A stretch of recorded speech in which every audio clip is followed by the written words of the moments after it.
Oh, crime policing is a really complicated thing, I will say.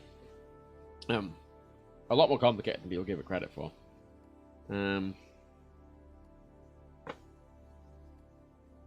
Yeah, cannabis is legalized. I can legalize LSD.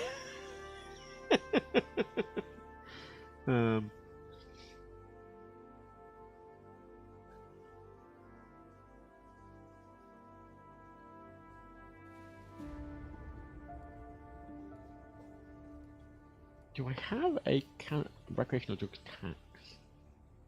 The poor don't like it. It increases poverty. Which I don't want to do, really. At least not yet.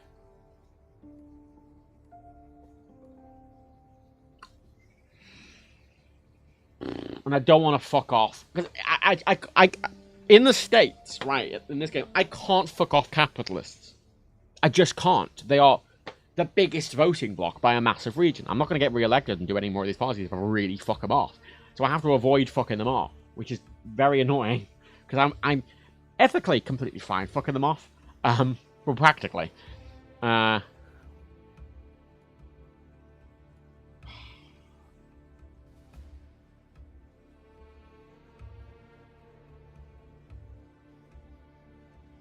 me stay with this.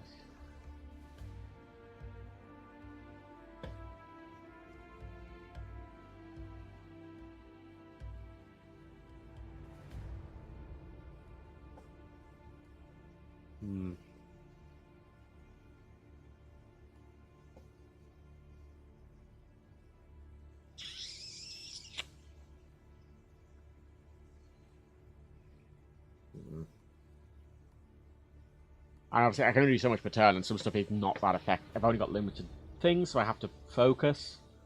That's far too much. We need stuff with more. That's just giving people money. But it increases inflation. Chance, so what's the objective of the game? Whatever objective you want, really. My objective is to make America not shit. You know, increase happiness, make it a more socialist nation. It's kind of whatever you want. I mean, there's achievements and stuff if you want. But you run on a certain manifesto, you can do speeches. It's kind of just whatever you want, really. What about the possibility of legalized psychoactive therapy? I mean, they're doing investigations on the UK currently. I'll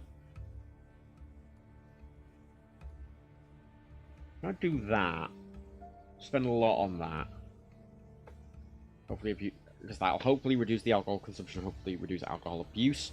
Public motherfucking libraries. Yes. Yes. Education, education, education, education, education, education, education. Education. Healthy eating campaign. Bam. All of it into education.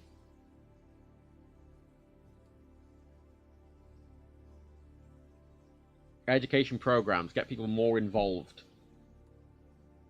Getting people more involved helps.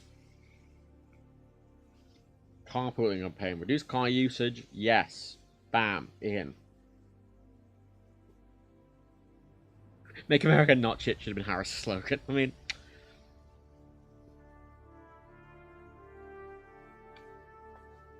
Oh, God. Do I want to commit... Do I want to commit to surgical strikes within the Middle East? Terrorists in the Middle East start to attack vital pipelines owned by companies. The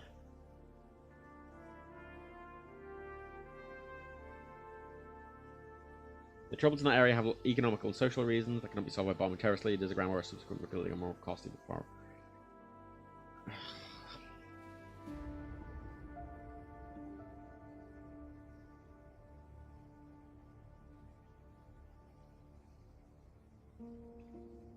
I mean, I'm not going to engage there. No one really liked that, but I liked that. If we're running a deficit, that's fine. Polls. I'm doing okay. Not doing great in the polls, but My lessons have not started, Last Grouse. I was sick last week. My last stream, I was sat here. My armpit really hurt. I'm like, why is my armpit so sore? And I felt it. Fucking, my lymph nodes were just really swollen. I felt my neck and it was like, oh god.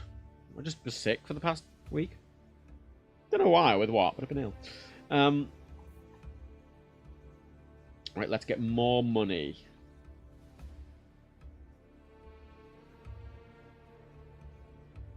Roll development grants would be good.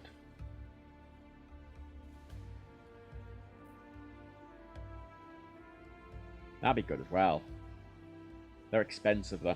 I mean...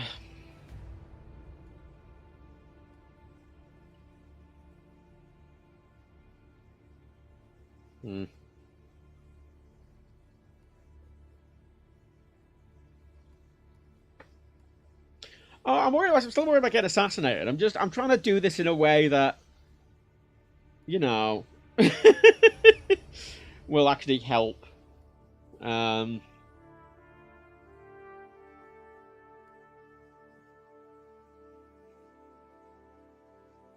mean, I could spend a lot on high-speed rail. I could spend an absolute fuck ton on high-speed rail.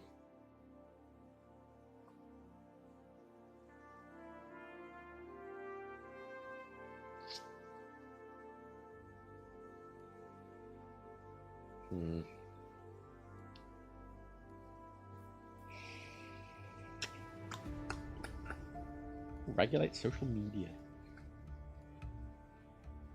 I'm going to wait till term 2 to do a lot of, like, more unpopular things. Term 1, I'm just focusing on education and, you know, a more equitable society as a focus.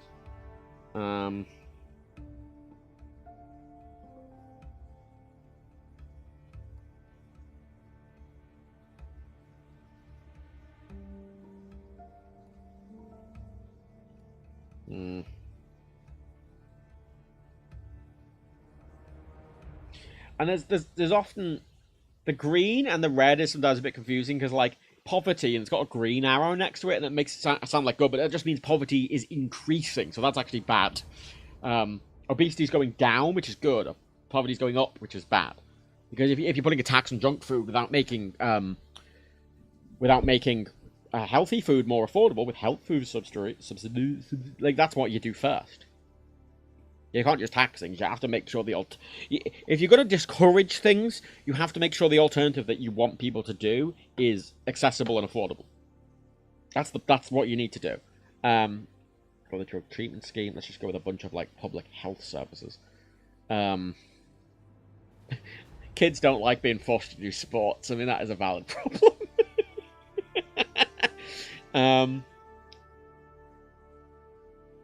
Let's have a plastic bag tax. It'll bring us a bit of money, not a load of money. Tobacco awareness campaign, more public health measures, please. Thank you. Don't you tax my Dr. Pepper or assassinate? You joke. I mean, over here we have a sugar tax. So. Worry Stu. Sexual assault and public transport.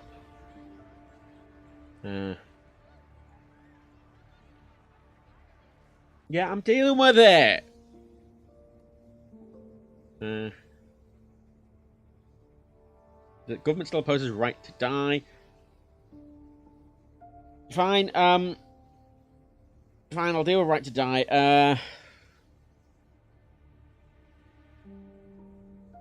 We're doing all right.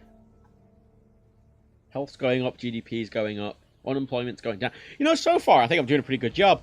Has right to die. Reduces healthcare demand. Fucking hell.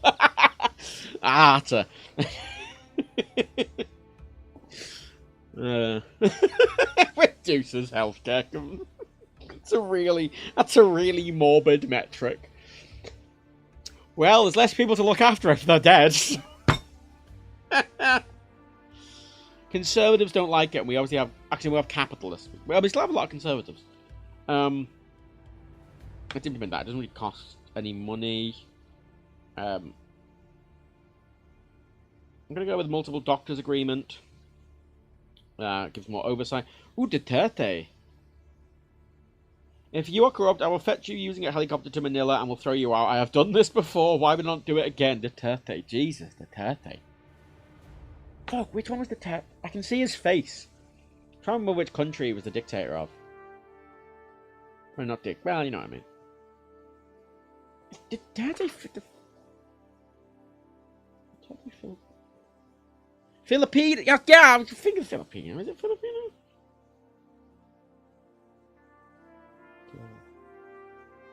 Yes. Yes. Filipino.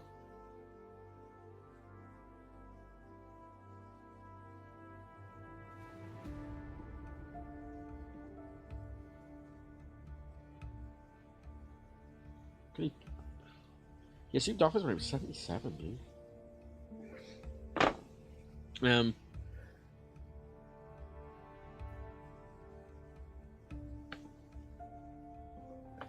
Buddy used a lot of political capital, putting him right to die.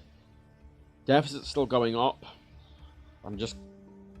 If I can turn our income around, that'll be good.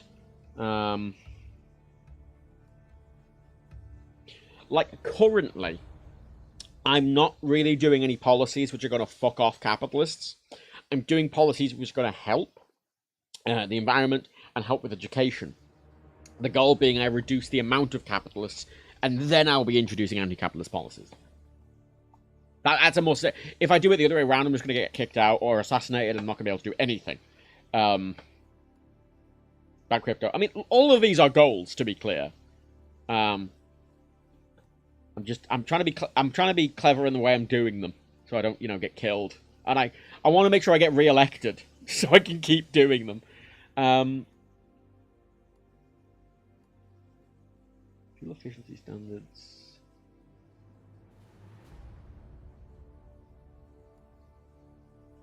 Because we want to increase health. That's a big one. We want to increase health. That reduces the use of healthcare services if people are just healthier, which will overall reduce the cost of health, which will make people less poor, even within the private healthcare system, because they'll need healthcare less, but also it will reduce the state's burden for healthcare because they're going to have to pay for it less anyway. So it's just a kind of universally good thing. Let's spend a lot of money on a cycling campaign. Cyberbullying awareness. I'm spending a lot of money on these. I'm doing a lot of small policies.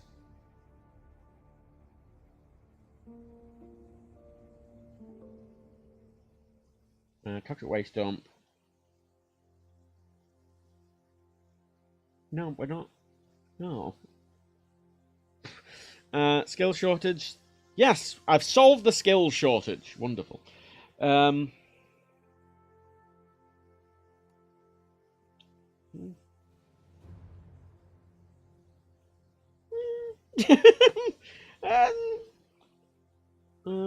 are the Republicans? I made it 3 parties. I don't know where the other one is. I'm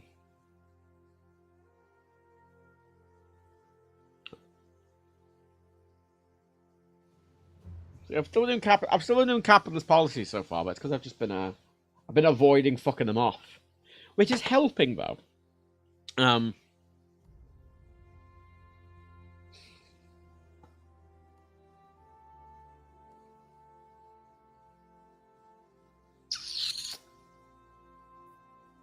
See, I want to have something like that, but I only want to introduce something like that once we have more equitable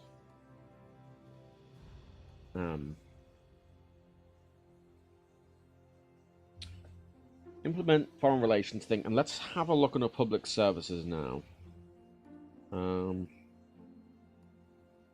Art subsidies. I can increase those. Public libraries spend a lot of money on. Public schools are expenses. Expenses? Expensive.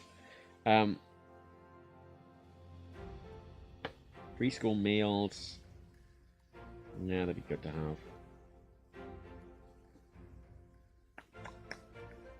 Abortion law. You can't be green part. You haven't done nuclear power. I like nuclear power. One of the major things I disagree with my party on.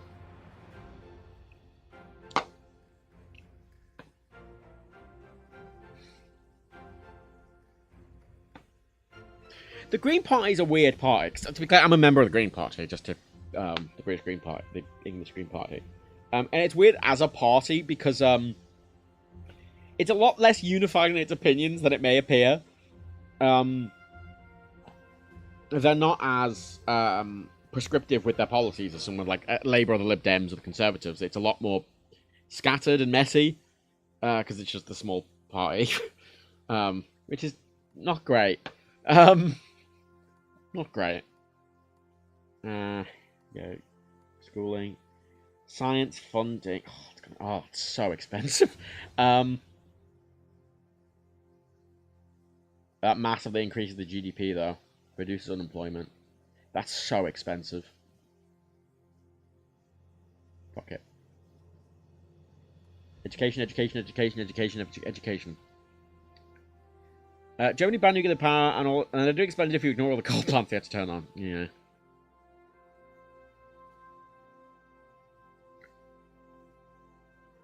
The UK finally got rid of coal. We turned off our last coal-fired power plant a few weeks ago, which is fucking incredible, actually. It's a really, really good news.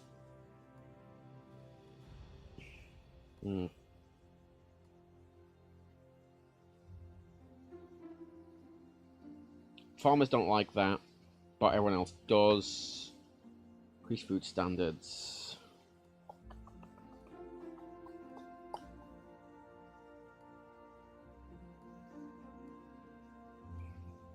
I'm spending a lot of money here, but I'm hoping it's going to pay off.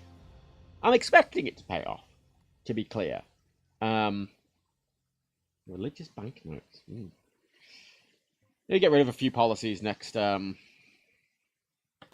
Yay, foreign relations increased. International trade, wonderful. New party donor, wonderful. Pollution's not going well. Got a lot of new members, that's good. How are... the Angels of Heavenly Justice have armed themselves now, which is a bit of a problem. As a traditional value judgment, they are getting more threatening. That's...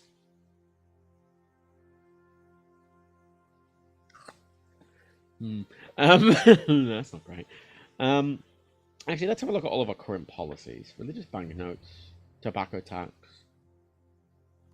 I mean... cancel that. Policies. Let's get rid of... Let's look at some unnecessary policies. I mean, I haven't even increased taxes yet, which is notable. Well, I've added a plastic bag tax, but that's it. Health tax credits. Capital gains tax. 11. Got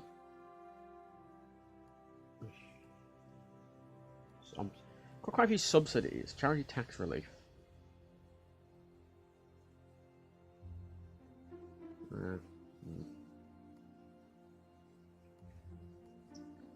Two. Let's kill the Gobi Trust.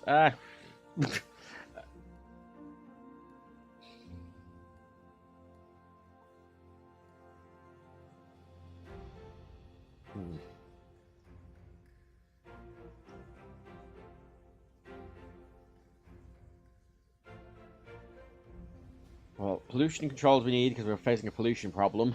Quantitative. God, I'm not doing quantitative easy.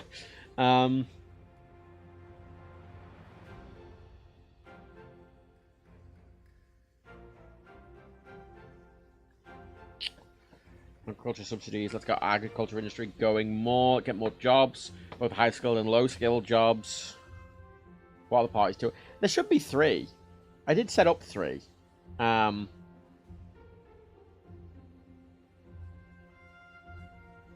Like a majority of the population and a majority of even Tory voters, I want the railways back in public ownership, Jeremy Corbyn. This is true. Even Thatcher thought making the railways private was a bad idea. And then John Major and Tony Blair did it anyway.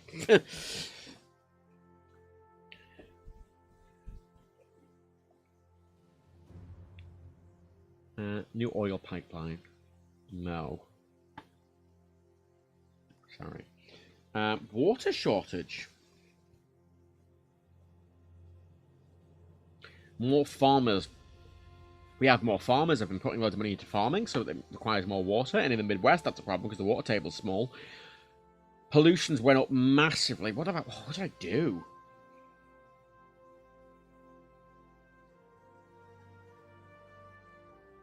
The GDP's gone up. Yeah. The GDP's gone up quite a bit since I got into office. Oh, it's quite good, actually. Oh, look at that education graph. It's a good graph. What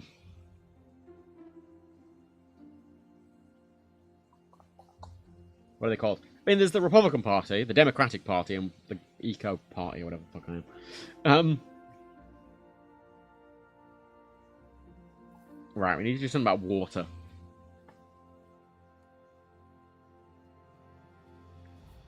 We need to do something about water.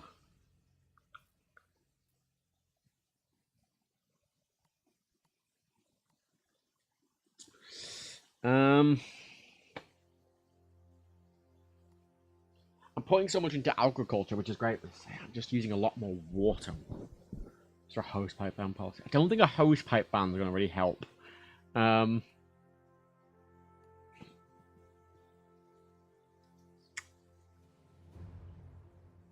let's increase recycling.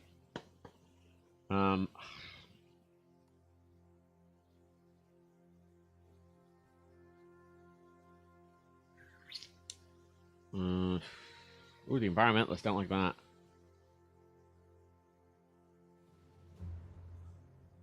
I mean, that's peak Green Party, isn't it?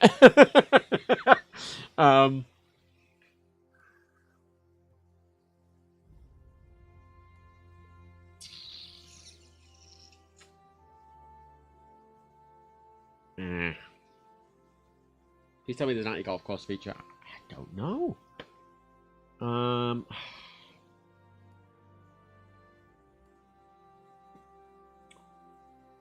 Increase clean energy subsidies.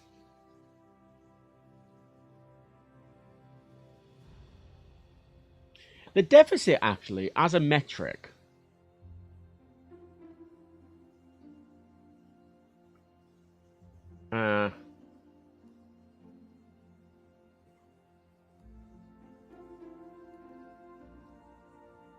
isn't that bad. How much? I was gonna see how much I needed to just get rid of the military. No, I know about the water in the US because I know there's a load of the way they do water rights there is really fucking antiquated.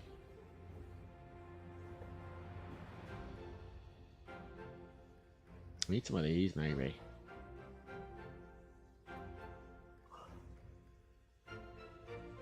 Green Electronics Initiative.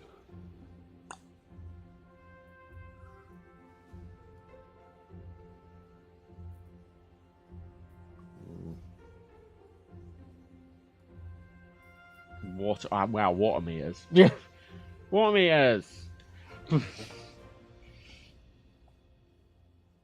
Carbon capture. I'm not fucking doing carbon capture. Yay! Less dementia. Oh god, the gig economy is becoming a thing. Need stronger payroll. Need stronger workers' laws. Our party's done better.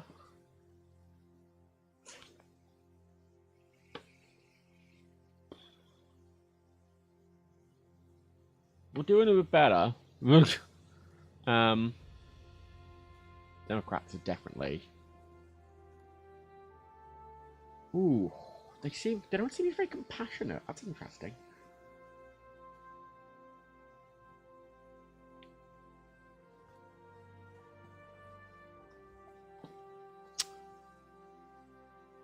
I go to PR.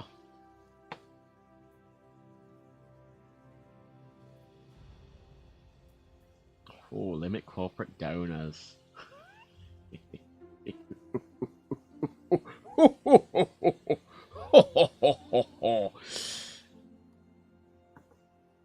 don't know why I did that so evilly. I think that's a good thing.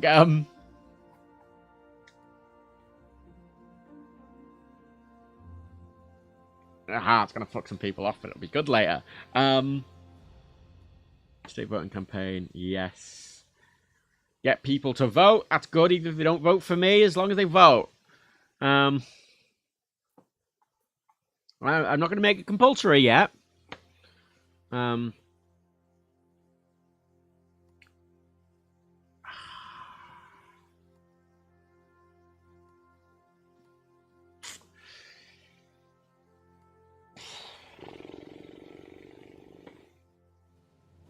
Community policing. Oh, actually, no, that seems like a good thing. Oh, it's body cameras. I'm paying for body cameras. Oh, that's what's costing all the money. I'm putting body cameras on people so the police have more, oversight. Which is a good thing.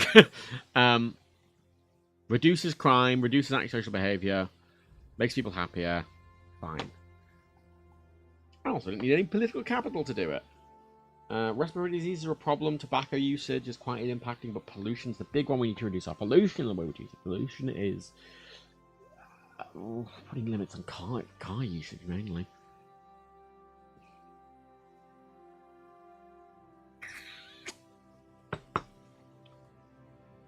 Air travel mainly. But we need to provide alternate forms of transport. I'm going to do rail subsidies. Child labour law.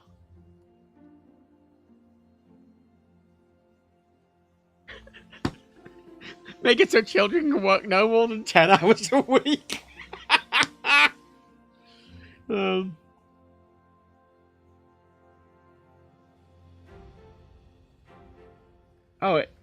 The proposed law would make criminal offence to knowingly employ someone for under 16 for more than 5 hours a week.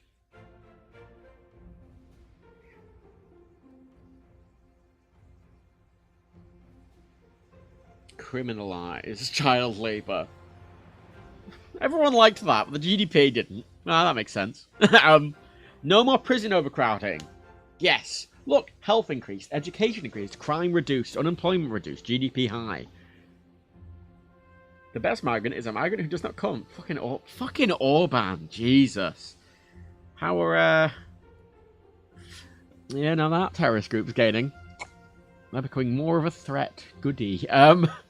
Goody. Goody. Oh, dear. Proportionate fine. Ooh, unexplained wealth orders.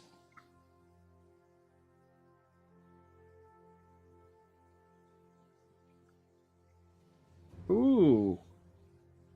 A break with the normal assumption of innocence until proven guilty. Unexplained wealth orders allow prosecution where a wealthy individual cannot explain where the wealth comes from.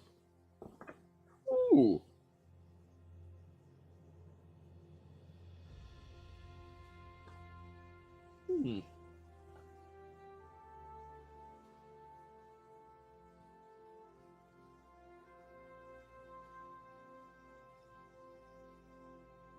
What do we think of that? I'm kind of leaning towards that, but I don't know.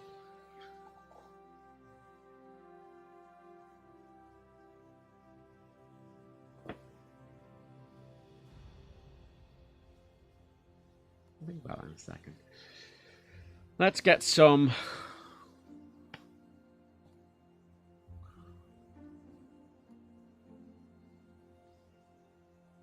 What increases the generational wealth gap? Wealth gap? Wealth gap.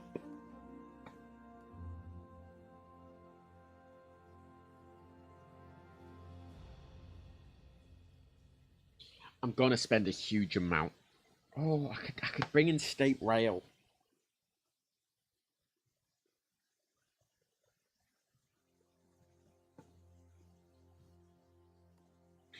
I'm going to increase high-speed rail for the time being. Oh. You see how I was like, oh, yeah. Do I want to give Elon Musk money? Because the hype, like... It's just using a word to make it seem better, but obviously the Hyperloop as a sentence isn't very good. I mean, that's not what I'm funding here, but still.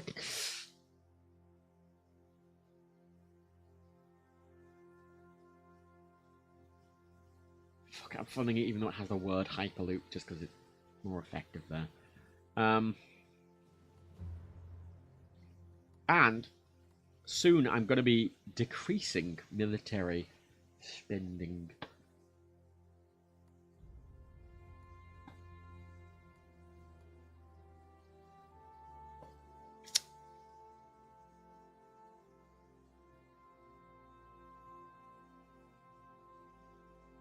Well, I can get rid of citizenship tests. I mean, I feel like maybe something. Let's do that. Look, I'm reducing our costs. I did it. I reduced the policy. I'm spending less money now. I am leaning into, admittedly, the whole left-wing notion of just spending money without doing, you know. But it's gonna come back probably, hopefully. Ooh, pollution's bad. Okay, we have to deal with that. We got environmental protests, religious plots. Oh, they are going to assassinate me. Goody. Election campaign. Even the oil companies don't need an incentive of $4 billion to go out and explore. As my grandpa would say, they're doing just fine. Thank you, Joe Biden. Who else but Joe Biden's going to say grandpa?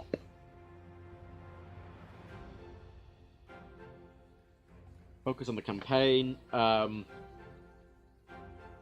of those. I want to reduce pollution. Well, I suppose it's health. Health. That's my campaign focus. Health. No, the GDP's down a little bit. Okay.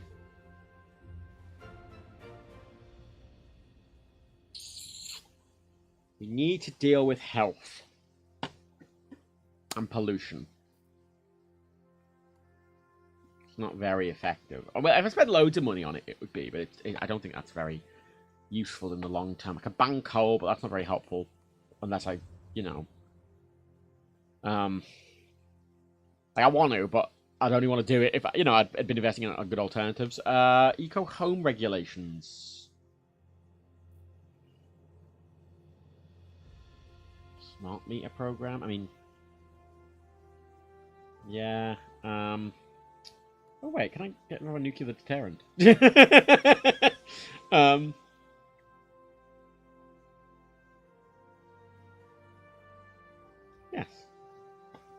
I think I will. Am I gonna have died yet? No, I need a judge. Human rights judge, please, thank you. No more alcohol abuse. No more pollution. Oh, look at that. Health. Education. Health and education. Wow, look, a healthy society, a healthy, well-educated society with less. Wow, you can educate people and make them healthy and reduce crime. Whoa. And increase the GDP. Whoa. Oh, they really don't like me, those ones. They're becoming a problem. No, they are becoming an issue, I will say.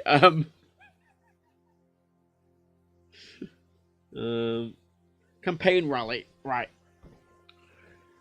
I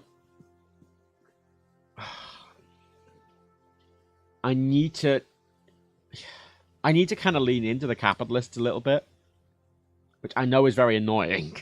But obviously, they are the biggest voting bloc, so I need to placate them a little bit. A lot of state employees, though, now, and they really like me. A lot of liberals. Conservatives.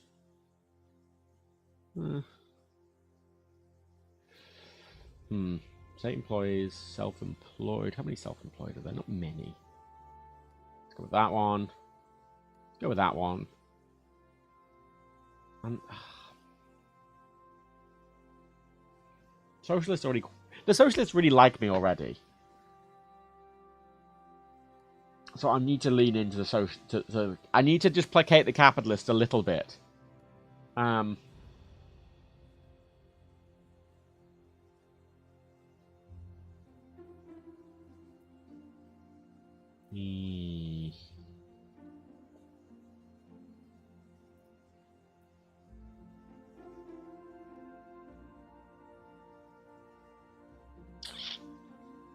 Retired already like me. I don't need to try and placate them.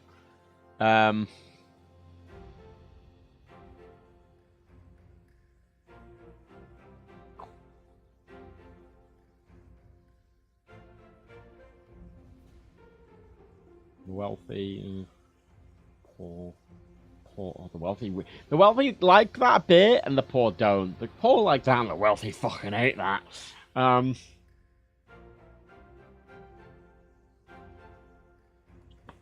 Let's try a speech. Go for the capitalists. The wealthy don't like that, but that's okay. Oh. And that's not a bit of environment at the end there. Oh. It's a beautiful speech. It's the best speech you've ever seen.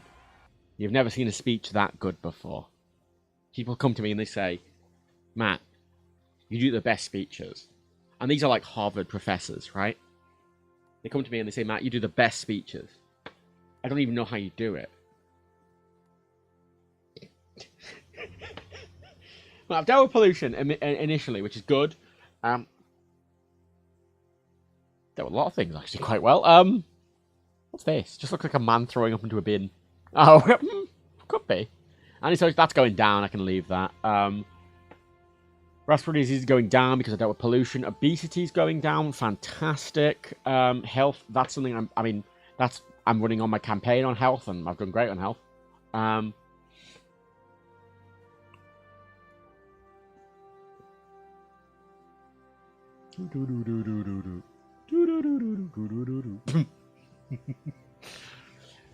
That's not that many Patriots. Probably.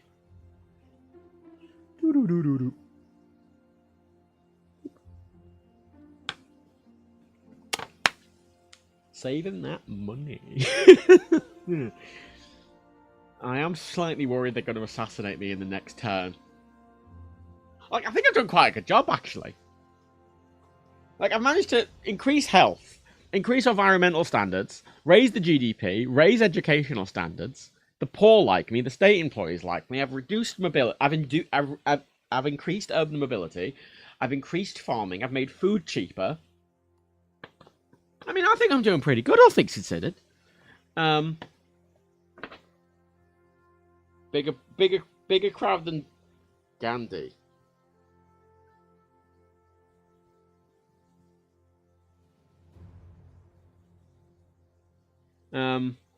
Well, that be. Yeah, I just need to live to see it through. See, you'll know in this thing, you can increase your security effectiveness, which obviously will increase the effectiveness against groups like this. The downside of which, obviously, you want a society where you don't need them in the first place. You know, I've been avoiding increasing any of these things.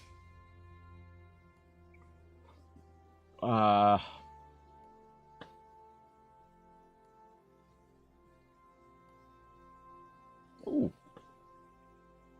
The firearms laws are surprisingly. I would have thought they'd be on no limit or something. Right, let's hope we don't get assassinated.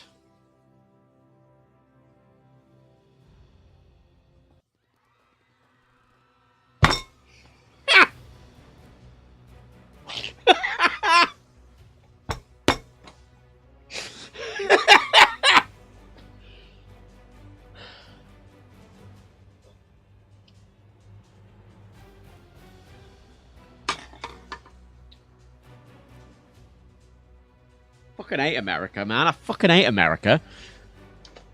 What do they want? You know? What do they want? Is it because they got rid of the religious banknotes? Is that it?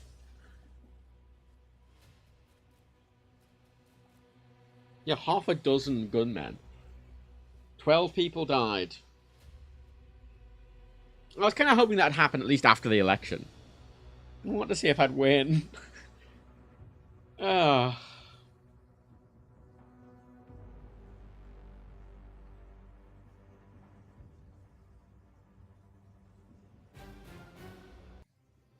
Well. Actually, can I load that save again? Um.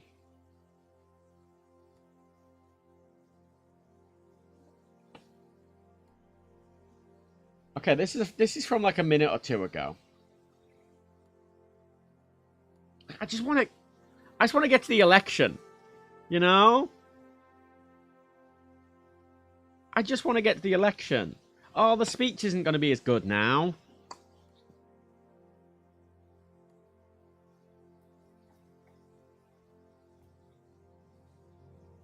This was the same save, right? It looked like the same save.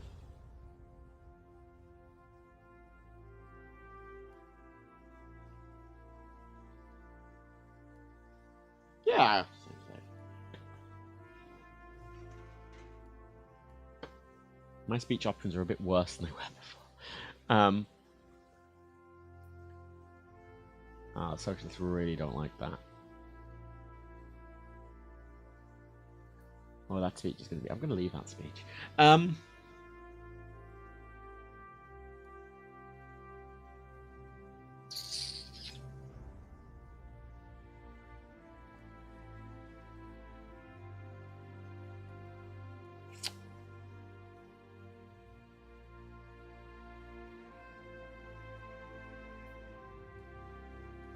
How the fuck can I deal with those religious nuts? Without just, like, massively increasing,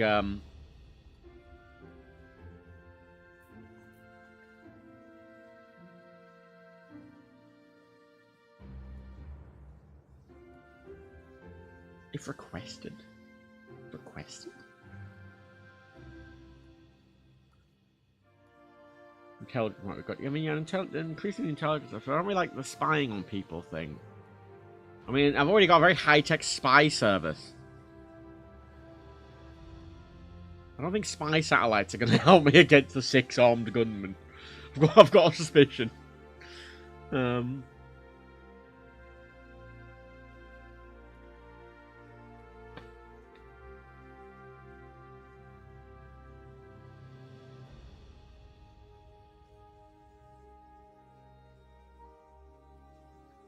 Let's increase CCTV. For the moment. Just for the moment. Just for the moment. I can't make a progressive society if I get killed by religious extremists. Let's balance it out with a bit of reforestation, you know? Not a Stasi, I'm just... Torture, no...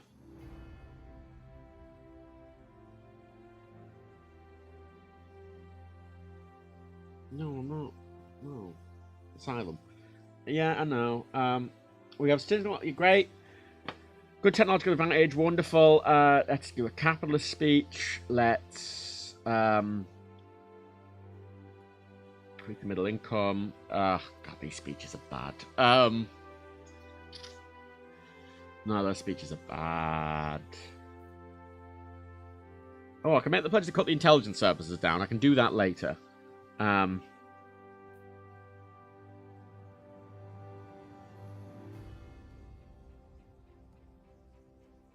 Limit corporate donors, yes. Cut the armed police, yes. Cut border controls, yes.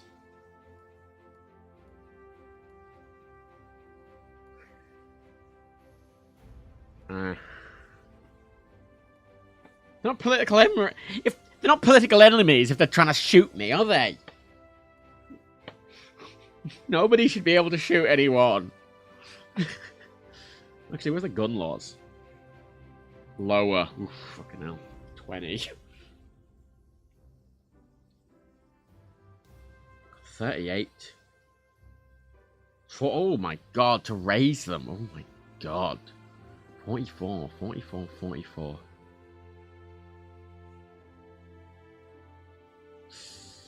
Oof. Alright. Crime goes up, funnily enough, but it's because obviously a lot of people will keep their guns.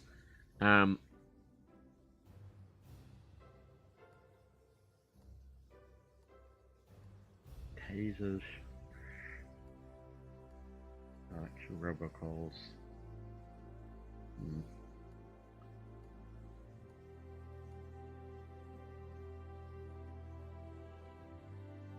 More witness protection. Yeah, yeah. Water cannons. I don't need water cannons. Rubber bullets. Don't need water bullets. Yeah, a lot of these things aren't really going to help.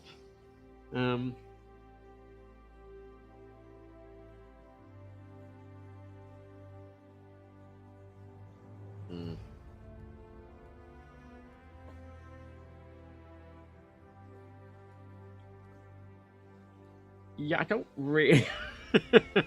Well,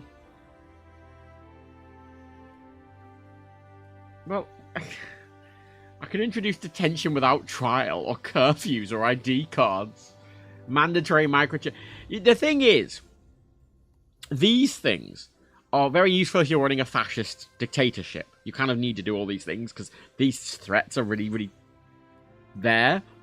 They're really, really there. That's not a good sentence at all.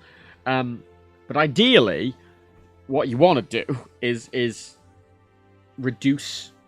Memberships are going down since I increased the intelligence services. Oh, that might have actually done it. That actually might have solved the problem.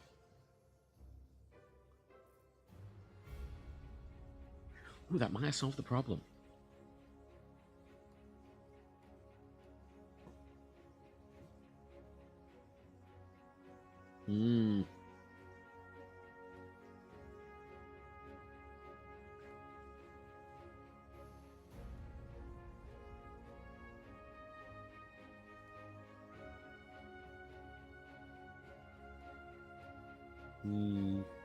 Yeah, motorists don't like bus lanes. They never do.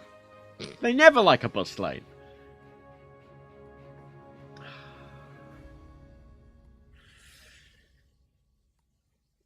Oh, you know what? I'm going to... Can do what Labour wouldn't.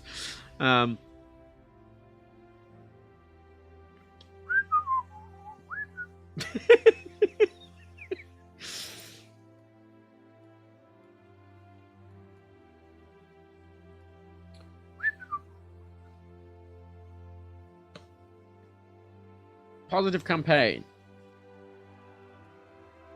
Okay. I might win this. Maybe. Oh. Oh.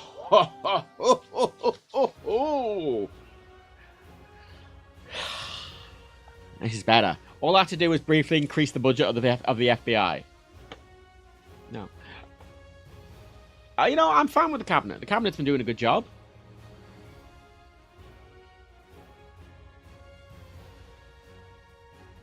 Oh, they're losing the members. They're losing the members. In choosing a president, we don't choose a Republican or a Democrat. We choose a conservative liberal. We choose a leader. I mean, it's not actually true. I legitimately won the election. Look at me go.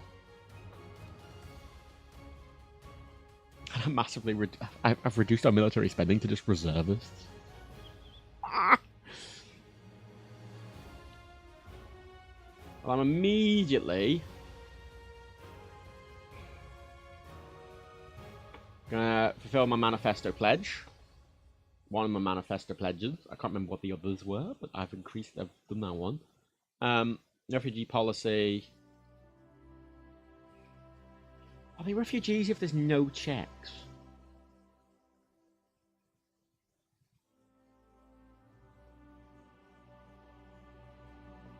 Like, I mean, I'm fine just letting people in, but are they refugees if you don't check? Because to be a refugee, don't you have? Isn't that?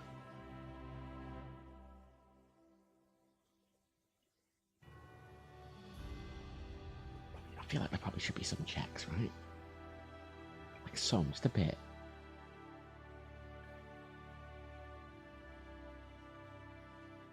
Well, that's 6 political. Okay, I'm going to raise that by 6 political capital.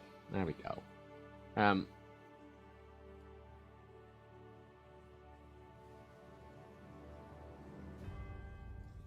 What were my other manifesto pledges? Does anyone remember? Does anyone remember what I promised in my campaign? I think that'd be quite helpful.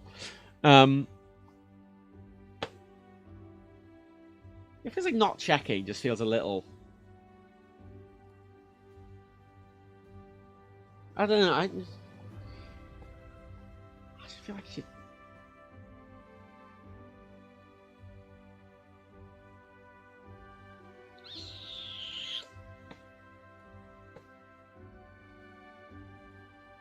Fracking. No, ban fracking. Eat a dick. Antisocial behaviour's gone. Oh my god, the crime's almost stopped. I've almost stopped crime. Pollution's going back up, though. Oh, what happened there? What did I do? GDP's gone up, that's why. God, look at the GDP. God, I'm good.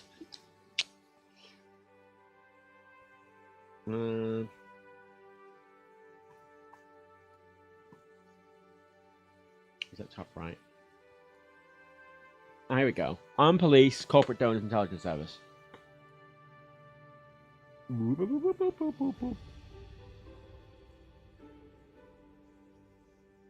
of the opinion that there should only be there should be armed police, but they should be specialized, because there are some people who do have guns, and I appreciate the need for guns in very rare circumstances.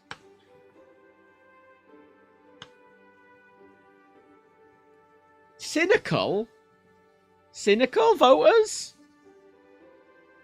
It's a manifesto policy. They did it immediately. Fuck off.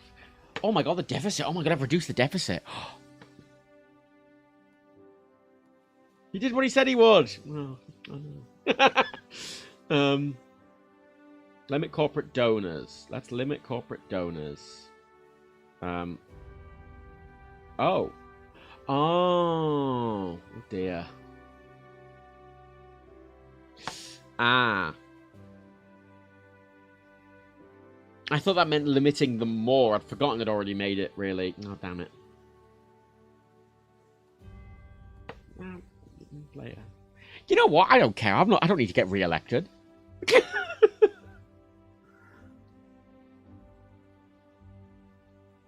Let's reduce the intelligence service back down. I mean, used to win one election. I can do whatever I want now. Let's put CCTV down. Want more body cameras. That's already going down. Gated communities. Oh, I can just get rid of gated communities. I'll do that later. Game hunting restrictions. No, we're gonna ban that, obviously. Now this is where I start doing the policies that people might not like. Water cannons. Get rid of water cannons. Tear gas. Fuck tear gas. Restrict election adverts. Then cap. Have TV ads, it's fine.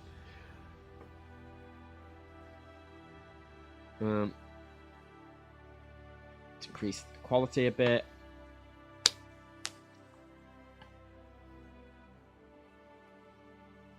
I said it. It's fine. The gig economy's problem. We got pollution again. Ugh, it's because the GDP went up.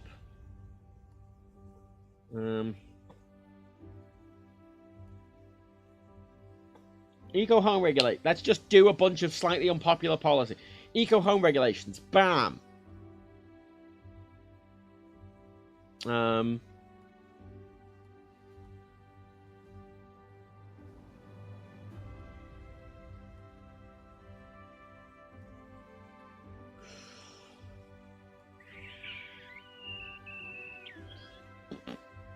Clean fuel subsidies. I don't want clean fuel. I just want not fuel. I don't want to do president for. Actually, you can. I could do that. Oh, actually, that's a point. What's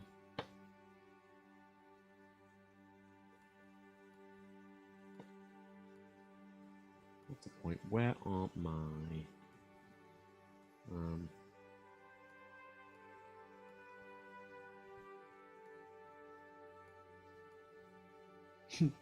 Liberal.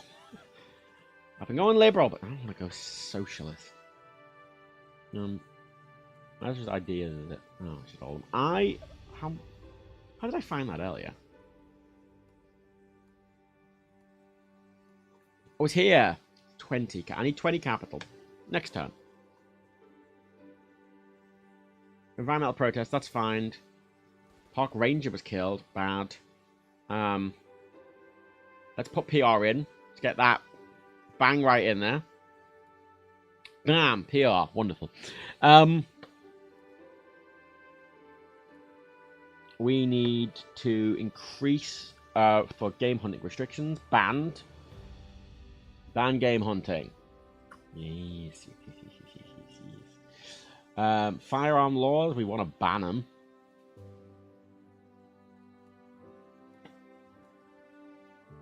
Oh, question mark. One of your parties. Oh, implement proportional fines. Oh, I totally would, dude, but you came to me a bit late. Sorry. Oh, whoops. I've limit donors anyway. Who needs donors? Expand public right away. Yes. Deficit's going down even more. Health's going up. Oh.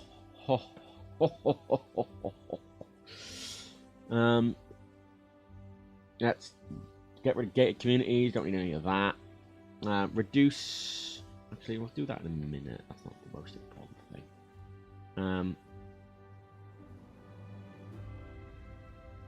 Well, that's really expensive. Oh, is it? Oh, just one to raise. I'll do that. It's one. Reduce the police force. National Armed Forces Week. No. Have some intelligence services. I mean, it's fair enough. Have something. Gay marriage. All the gay marriage. Oh, 7. Specialist, yes. Alcohol law. Ooh.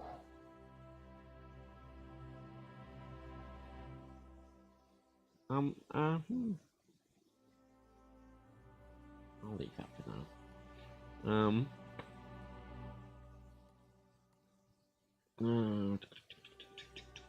Ooh, subsidize. I'm gonna subsidize trans people like the fucking lefty mad lefty I am. Lefty mad lefty. Enforced gay marriage. Go to people's homes. We've now got a competitive economy. Wonderful. The GDP is almost as high as it's ever been. Unemployment's been going up. High productivity, great.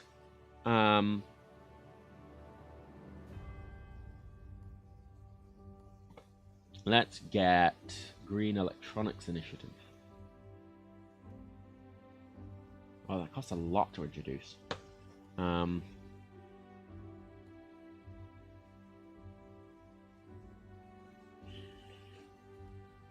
What should I be getting rid of?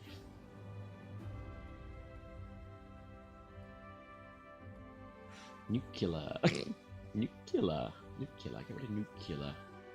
I mean, we need to deal with workers' rights because that's kind of the thing I've been and public services. That's the thing I've been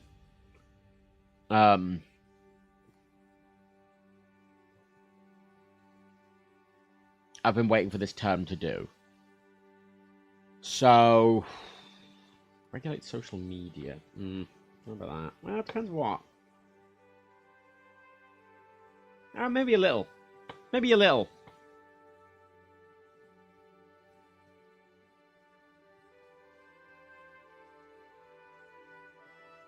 Just a little. Just a teeny bit.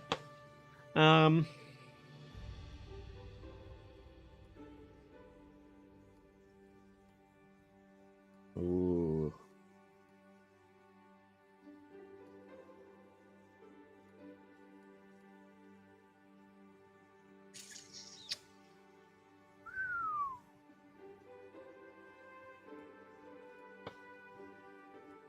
I mean, rent control. It's not rent control, is it?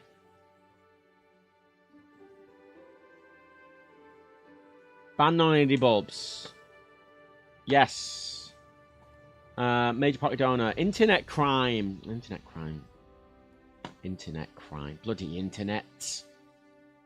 We've got a lot of technology. It's making that worse. Our cyberbullying campaign is helping, but not enough.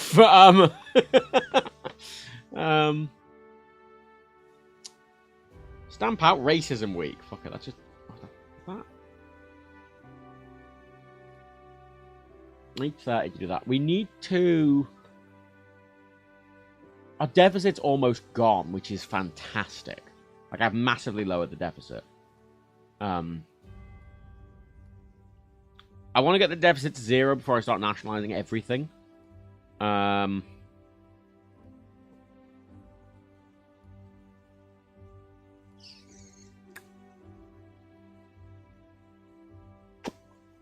do that. That's gone mad. I'm doing well! Social media addiction, rare earth crisis, their problems now. Capitalism has worked very well. Anyone who wants to move to North Korea is welcome, Bill Gates. Plank Bill, cunt. Crime's going back up. It's because I reduced all the crime things.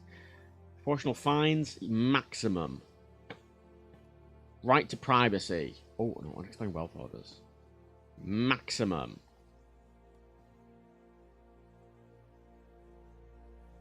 Ban single-use plastic. Yes. Oh. I can change the term limit. That would be an option. Oh, Scott Morrison. Thanks, Scott Morrison, you fucking Australian bastard. Cyber warfare.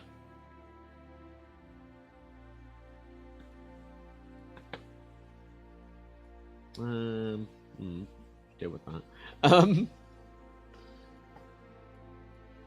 Oh, that'd be good. That'd be good, I think. Yeah! Yeah, that'd be good. How much does that cost? Well, a lot. Scott Laminated Cole Morrison. Just the guy. Government subsidies for unions. Ooh.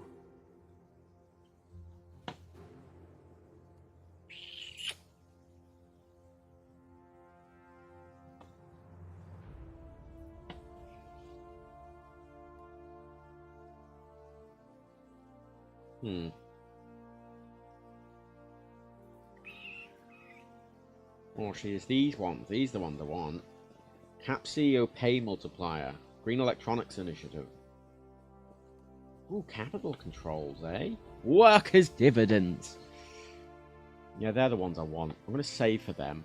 Oh, I'm going to save. I'm going to... It's cold. Uncompetitive economy, but we had a good economy.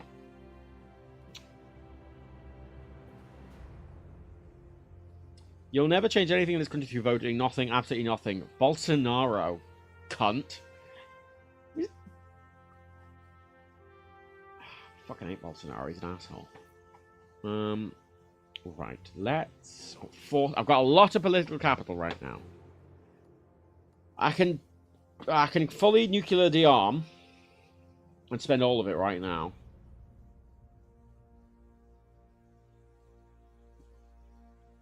I did it. I did it. Yay. No more nukes. Hooray, Matt. Let's go with...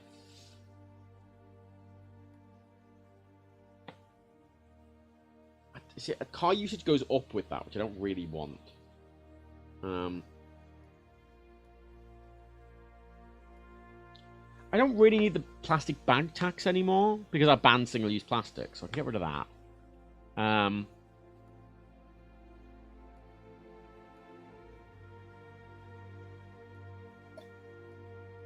Russia instantly starts firing. What end?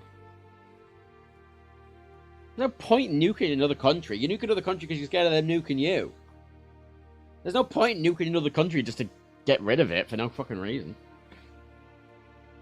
You can't invade a country that's been nuked, really, can you?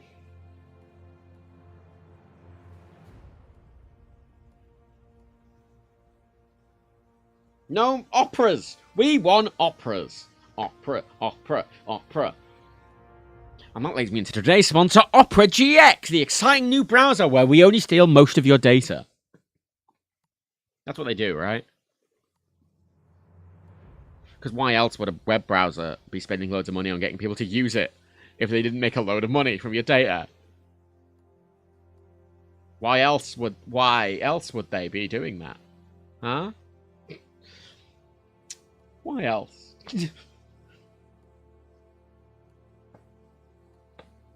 Oh, increase the minimum wage.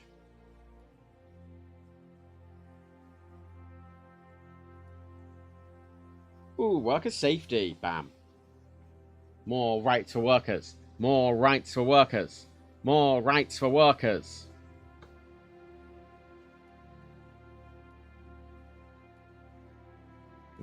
Yes. Socialism. Slow socialism. Slow socialism. End life recycling law.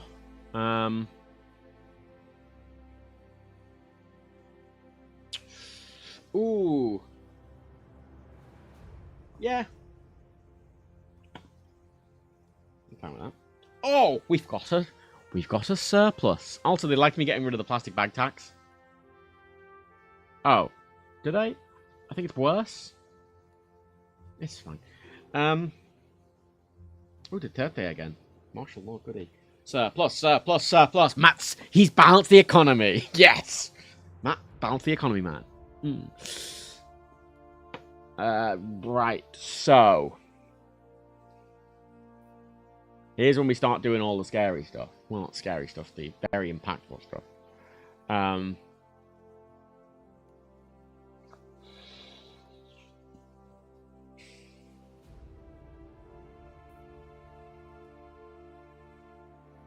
Where is our...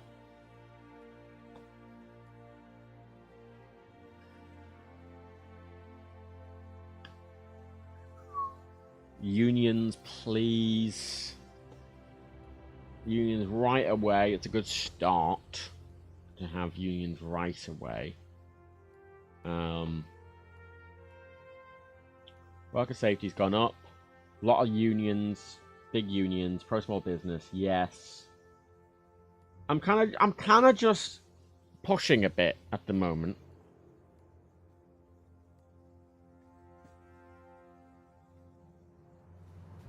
Oh, damn it. Oh, someone caught one of the transatlantic internet cables. Idiot. Oh, wait, new campaign. Let's go with unemployment. Or Buttigieg.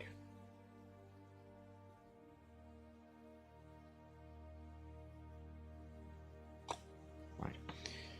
2. How are those terrorist groups doing? Oh, they're fucking gone.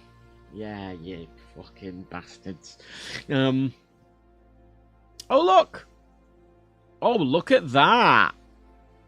Capitalists. Oh, they've went down. Liberals are the main people now. Now let's get these socialists up, shall we? Yes. That's the goal. That's the goal.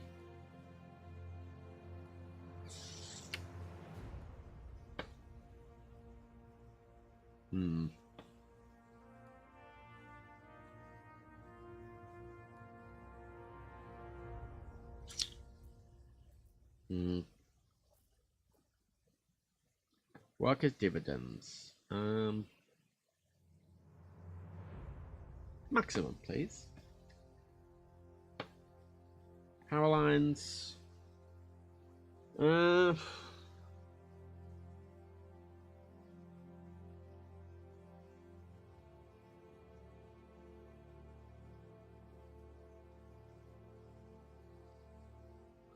what do you all think of this? Because this is kind of the NIMBYs thing Labour's been going on about.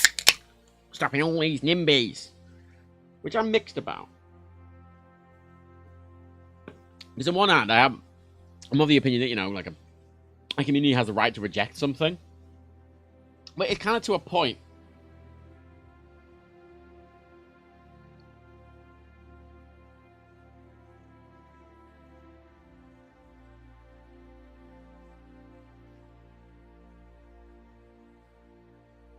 Oh, sorry, yeah, I can.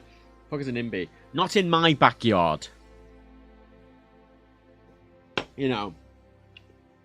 The bad example would be, oh, I'm fine with all these migrants coming in, but not. I don't want them to live near me. You know, that kind of person. Or you've got, like, the sort of more reasonable one of, like, you know, like local residents near Heathrow protesting against a Heathrow expansion because there'll be more planes flying over their house, right? Like, it goes two ways. There's very reasonable ones like that, and there's very unreasonable ones. I'm going to build the power lines anyway. Who are you? Fuck off. Campaign speeches.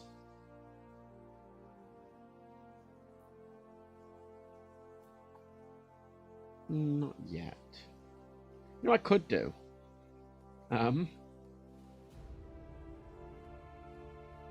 I could, well, I'm not very trustworthy.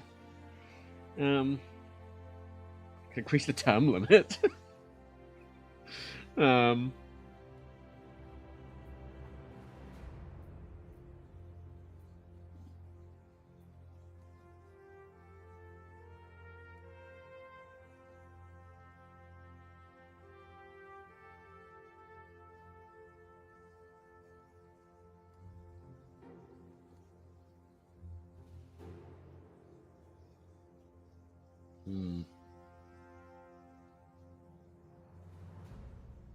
So I think, like, if all the local residents somewhere are like, hello, can we not have planes flying over a house at 3 a.m.?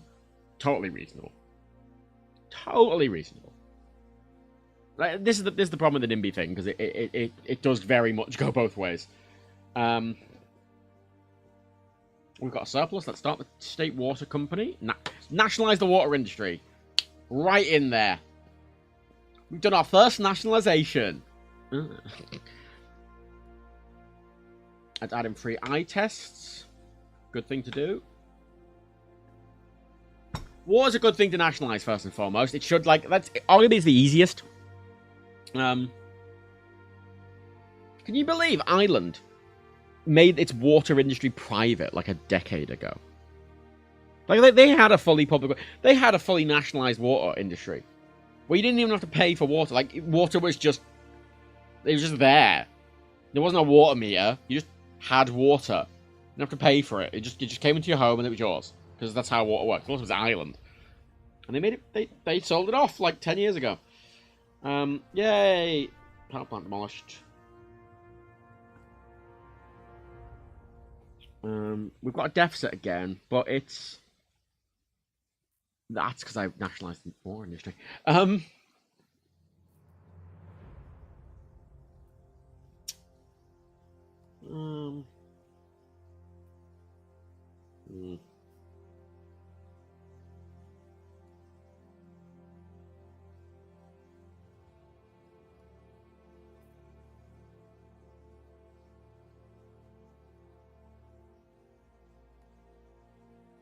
Ooh. Potential income. Oh, I banned single-use plastics, but not all plastics. That's notable. Packs and superstores. Let's get some more money in. Empty homes tax. Yeah, I like that one. Damn right, empty homes tax. Use it or lose it. Don't need that because we banned plastic.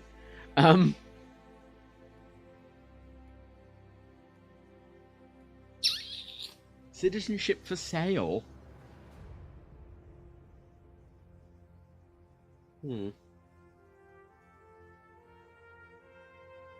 See, I will say that's an interesting policy.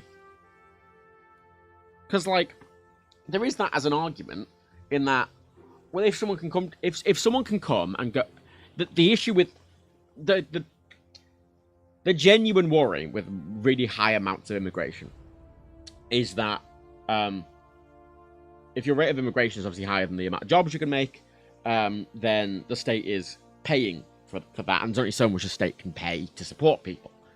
The argument with that is that, well, if you've got enough money to come in and the state will never have to support you, then why not let them in? They might build a business. They might actually bring in money to the economy, and that's a valid point. It's frustrating. It's really frustrating, but it makes sense.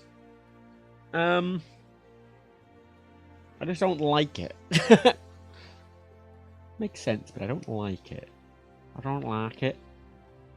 Yeah, that's... There's some things which cost a huge amount of money, which I really want to get up.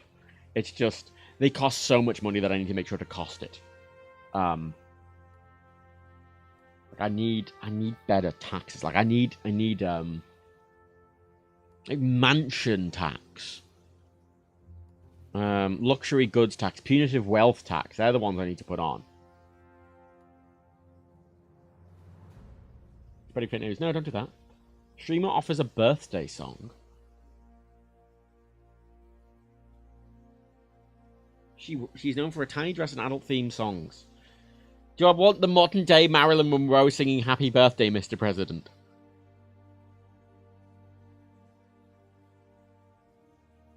Wait, no, I don't want that. It's a birthday thing. I don't give a fuck. Focus on important political issues rather than birthday. Actually, no, I don't want that. I have no moral objection. I just don't like birthdays. Yeah, fuck off. We've lost our technological edge.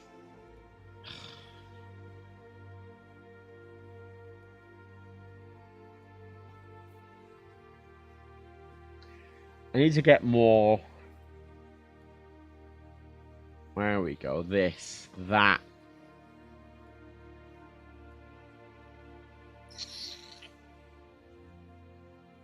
I'm gonna do that for the small amount. Get some small businesses going. Positive campaign, please. Thank you. I didn't increase the voting thing, so we see if our party gets back into power. Oh. Oh. No, thank you. Thank you. Thank you. And I can retire in glory.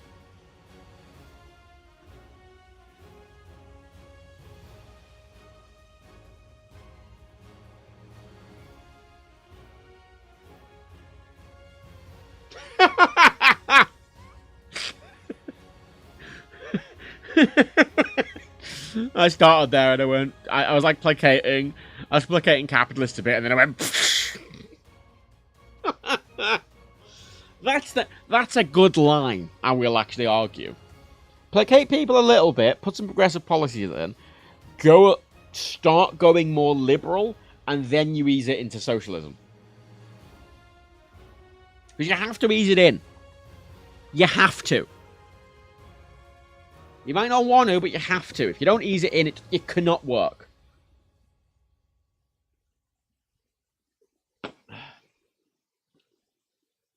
Because you can see as well, voters were like all up here when I started. So I've moved people with me. Moved people with me. Actually, yeah, you can see, look, that's where they were when I started. And as we've gone along, the voting bloc has, because of how successful my policies were, and it kind of shows the value of liberal policies. You look at that.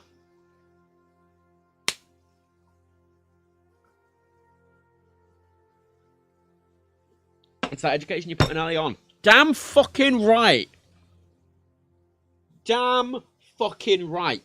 You invest heavily in education. I got rid of a fucking deficit. You have to spend money to make money. Because what happens if you don't fucking... if you just come into a... It's the thing with Labour I'm a bit annoyed at the moment. Because really, you need to come in... If you've got... Like, currently the UK's got a big problem. Where there's just... loads of industries have left. And we're relying on increasingly kind of shaky amounts of industry. make us a technological powerhouse. That also helps with climate change. It also helps with education. It helps with employment. It makes us useful on the world stage. And then you use that money to enact more and more socialist policies. Because you can't just enact UBI. You can't just... Like, the UK today couldn't just turn around tomorrow. Starmer couldn't turn around tomorrow and go, I'm enacting universal basic income. Because the economy would crash overnight. Everything would get fucked. Like, everything needs to be easy, and you need to bring people with you. I did do this for Junior. I consider that a great success. And I didn't increase the voting term. I didn't increase the term limit. Like, I'd say, I would argue I'd be fine with the 3-term limit in the US. Because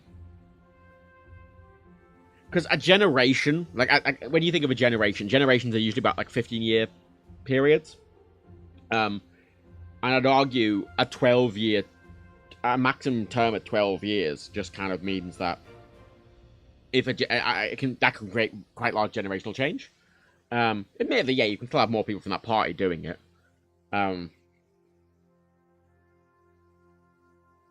Because there should be term limits, absolutely. I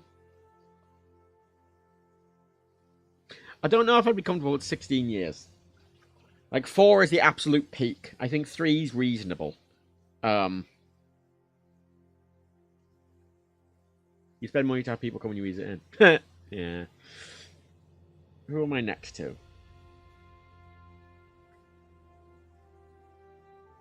Oh, no one. Not quite as socialist as Bernie or Jeremy. But a lot more liberal.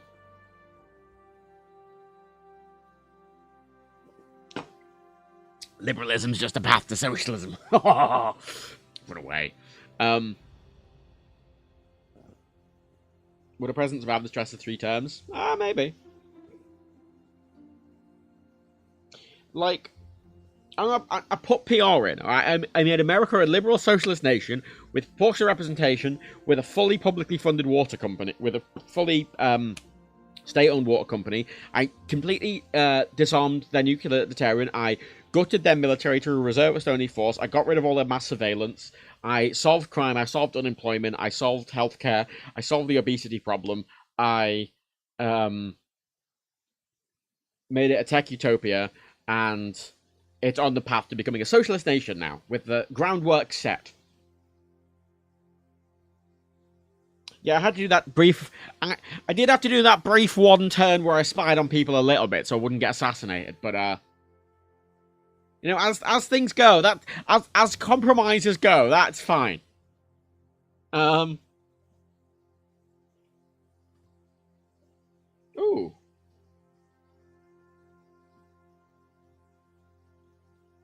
Oh, that's an interesting one. I could extend the term. Ooh.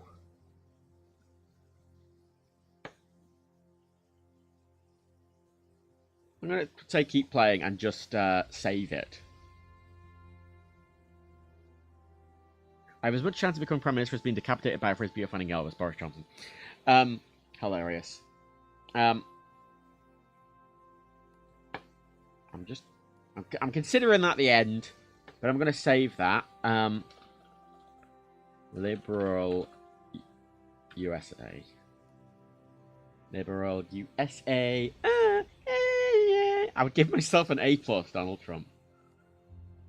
The worst thing for a politician is to try and cling to power by every possible means and only focus on that. Vladimir Putin. I mean, the person who makes this game clearly.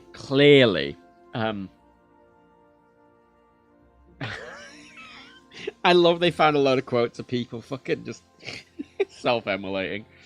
I didn't violate people's rights. I had spy satellites to find a fucking... Look, if there was a domestic terror group in the US, which there is, I want to stop the domestic terror group. The Christian domestic terror group. Thank you very much.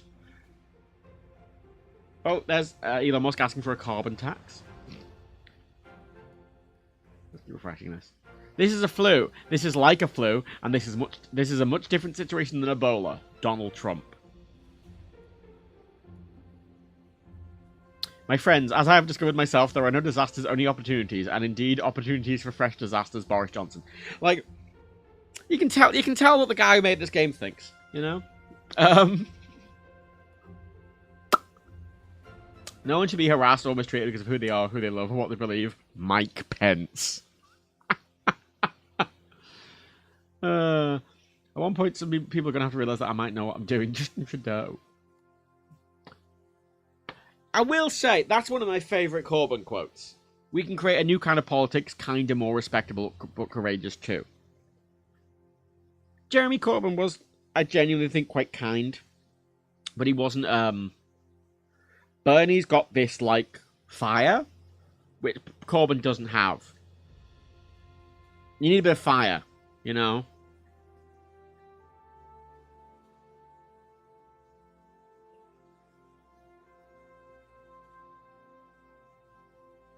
One more. Nobody has better respect for intelligence than Donald Trump. Donald Trump. Well, that's democracy for. Look, that's the first time I've ever succeeded doing the US thing. Like, I've never got. I mean, I did get assassinated. I gave myself one assassination, and then that was it. I did pretty good there. Matt for president. I could never become president. That's a weird thing in the States, isn't it? That you have to be born in the States to be the president. Even if you were born there and you move over when you're like a month old, you can't ever become president. You have to have been born there. Like, fuck immigrants. You can never be the president. Fuck you. You know what's scarier, though? Well, not scary. You know what's quite funny? Boris Johnson actually has the right to run for US president, because Boris Johnson was born in America. What if an immigrant had a child in America? They could become president. You just have to have been born in America. You just have to have been born in America and be over 40. What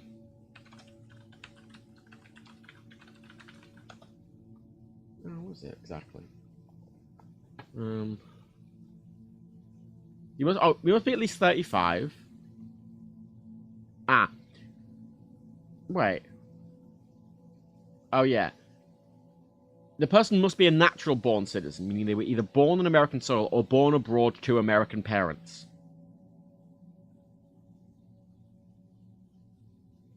And you must have lived in the US for at least 14 years. So, yeah, I always found that weird for the States. A kind of a nation of immigrants that's like, fuck you. Fuck you. You're not born. You weren't fucking born here. Fuck you. I hate America so much. I really hope Donald Trump doesn't win. Because,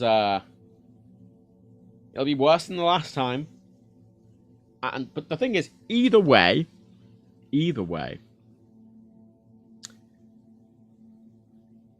the fact that he might is just a very bad indictment for America as a whole. Like, regardless of if he wins or not, that alone, the fact that such a high proportion of Americans are still choosing to vote for him, genuinely horrifying. That requires large-scale generational change in the US that no one in the Democratic Party seems to be trying to do. No one's trying to do it. I mean, I've just kind of done a little thing in democracy there where I've been talking about, education. But that's a big one. I mean, it's all well and good to talk about, it's all well and good to talk about how, Trump supporters are idiots and all that. And the problem is, it's not really their fault to a degree. I mean, it's actually quite sad that, they've been fucked by a system that Donald Trump is arguably one of the highest profile figures of. And they fucked them completely and then made them support him, and that's just sad.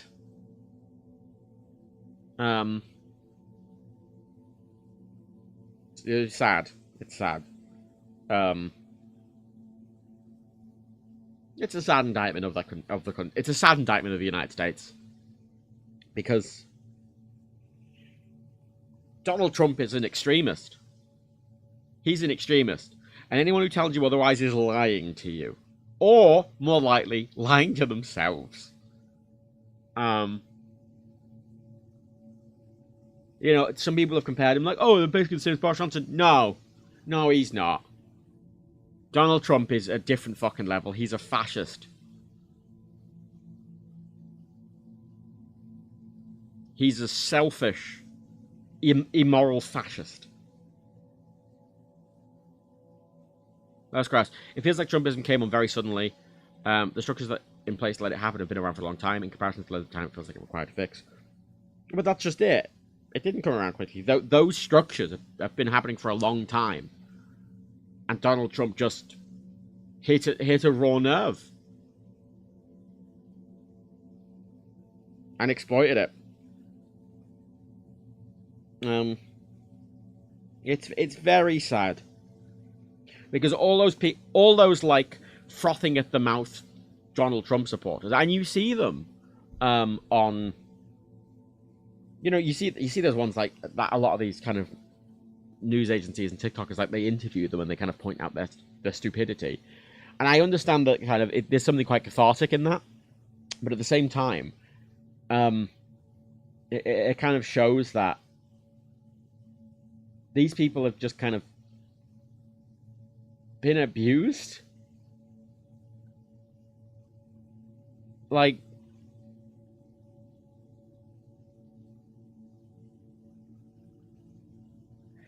they're just people being abused and taken advantage of, and it's really sad, because I don't know how you can help. I don't know how they can be helped directly, because I don't know if they can be. You know, so many people have stories about, you know, family members who massively support, and you know, even people close to them, you can't really talk a lot of people like that down, which is sad. It really is. It's genuinely sad. Those people who stormed the Capitol have been so lied to and deceived as to have a different reality entirely. And it's genuinely really, it makes me sad. And it's not in the States. It's not an individualistic problem. It's not. These people have been abused and exploited for a very long time, and that's just kind of sad.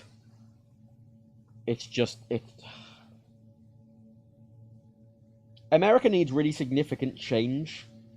You know, Joe Biden just fucking came in and was like, I'm a normal fucking Democrat. And it kind of seems what Kamala Harris is doing as well. She's coming in to be like, I'm a normal Democrat. And like, yet that doesn't solve the problem. That doesn't solve the problem on its own. You need really, really sort of...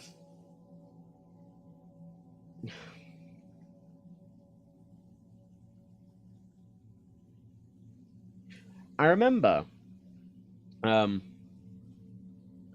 was one of my actually favorite interactions I ever had on Twitter. I know saying one of my favorite instances on Twitter is me interacting with a Trump voter. Hilarious as a sentence, right? But it gave me a really I found it very, it was very eye-opening. She said she voted for Donald Trump even after everything came out about him. I mean, this isn't the last election, admittedly, and there's a lot more now. But she voted for Donald Trump because she was a single mother with 3 kids, living in a really poor town. It was an ex-mining town, right? That after the mine had closed, all the jobs had run away, and these people just left her. Her husband was dead. She didn't have the money to move anywhere else, where there was more opportunities, and they were just kind of stuck there. Broke. kind of fucked. No politicians had ever came to their town, none, to try and help, to offer help, to listen to them. They've been ignored. And for the first time in her life, a politician came to her town, and it was Donald Trump. And he came there, and he said, I know you've been fucked, and I want to help you. And she said, it didn't matter if he's lying or not, it's the first chance I've gotten. And I went, oh, fuck, that's a good reason. It's a really sad reason, and I disagree with you. But, oh, fuck. Because he's abusing forgotten people. And the US has got a lot of them. A lot of them. And they've been forgotten and fucked by their incredibly unregulated capitalist system that they have in the States. This incredibly abusive, unregulated system. Your right to life is not really a thing. And that's sad. That's really sad. And I understand, and like, from speaking to her, something clicked in my brain, and it made me kind of suddenly understand a lot of these Trump supporters. Because you'll see most of them are a lot more rural, small town people. Suburban.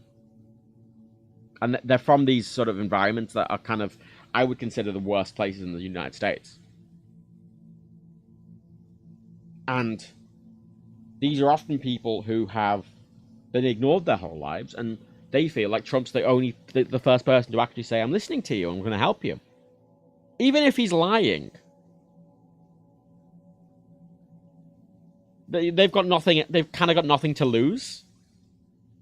And, you know, once that hook's in, and it's a very reasonable hook, that's when they get dragged deeper and deeper into the conspiratorial and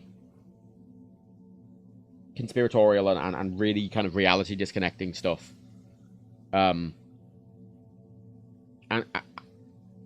I don't, it's really, once people are in that spiral, it's really hard. I mean, there's so many things been done on sort of de-radicalization. Because usually when people are radicalized in any context, whether it be these sort of extreme Trumpists, or even whether it's more traditional sort of terrorist groups like the IRA or Al-Qaeda or ISIS or whatever, usually people are radicalized. The thing that is hooked, the thing that hooks people is usually something really reasonable. It's usually something really reasonable.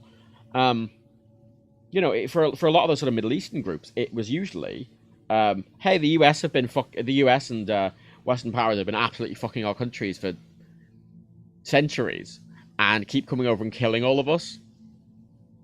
And you go, oh yeah, they are doing that, aren't they? Or like the IRA are like, hey, you know, Britain have been actually stomping on Ireland, on the north of Ireland for centuries. And you go, yeah, they have. Like, you know, that all those hooks are unreasonable, but that's the thing with radicalization. It always hooks onto something quite reasonable. And then once you're hooked, it drags you in further. And it makes you, they kind of very quickly are able to make people more and more extreme. That's why this extreme stuff is able to pop up quite quickly. Because the kind of, the slide from kind of being hooked to getting down there is actually quite steep. And it's quite easy. I think this is the whole frustrating thing with it. The reason they're hooked is quite an easy thing to explain. And the reason they've spiraled down is quite easy to explain. And yeah, like the politics in the US leaves you with a sense of powerless. Yeah. It's kind of why I hate the US. Because Pendleton, I did win. Weirdly. Only got assassinated once, but I went back and I changed something. I think what angers me about the US so much is there is this kind of sort of collective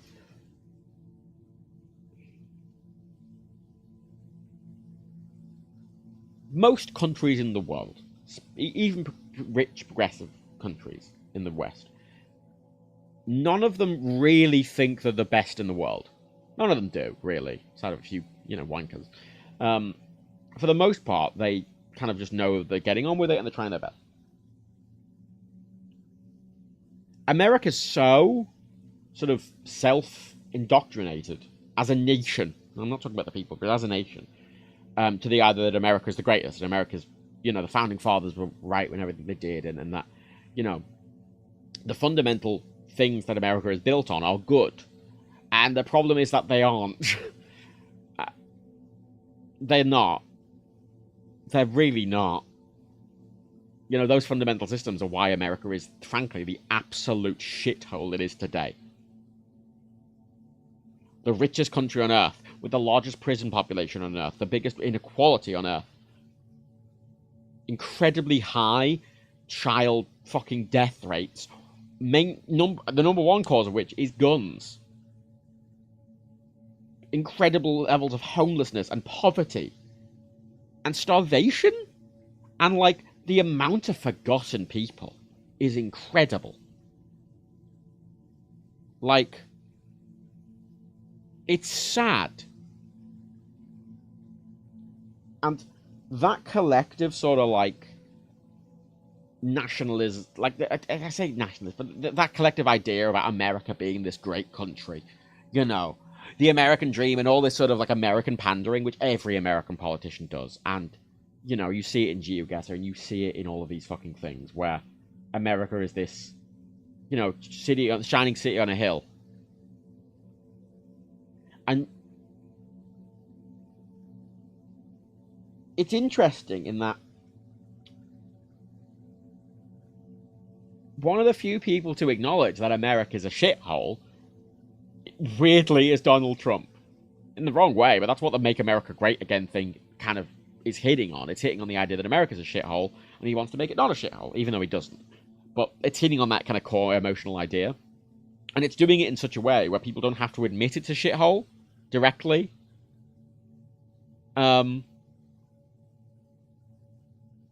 I'm proud to be in America, we're at least known free, and all this weird fucking, pledge to the flag, and flags everywhere, and this weird, America's amazing, and that innate American thing is really harmful. It's really harmful. So harmful. And it means that these core fundamental reasons people are being forgotten. And these core fundamental reasons people are being sort of hooked into these things. Because I say the reason these people are getting hooked in are they're very reasonable things. They're very reasonable things. Luke Christ, when American politics say this isn't who we are in response to whatever tries to do injustice, if it chasing no end, exactly what your country is fucking stuff. Yeah, this is the thing. There's been this collective kind of... America's had blindness on as a collective for many years as to what America is. And it's harmful. It's actively harmful because they are, as a state, pretending everything's kind of fine. With no fundamental change to the status quo. And again, that's what the fucking thing Trump hits on. That this whole, drain the swamp and make America great again thing, those things, they are hitting on an actual real thing. That America has incredibly broad and deep systemic problems. And that, politically, America is a mess. That's what the whole swamp thing is. Those core things are reasonable, and they're actually hitting on a very real thing. But he does it in a way that's obviously Donald Trump is this horribly selfish, self-aggrandizing, abusive, fascist, authoritarian cunt. It's frustrating, and I wish it's been very interesting. Sort of, I'm talking about American politics. For example, in UK politics recently, I think everyone collectively in the UK knows the UK is in a shit place.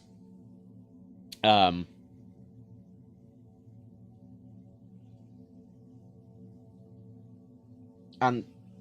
they're not good enough. I mean, I can criticize the US all day, but the UK is not exactly much better. But I think the problem with the US versus everywhere else, versus most of the other things, is that the United States, collectively, generally speaking, is of the opinion it's the best. And there's that collective consciousness within politics over there, which means there's never any fundamentally large changes which the country needs to actually help people. You know, it's actively harming them. And, you know, the big reason the United States is so relevant for everyone is that they are the global superpower.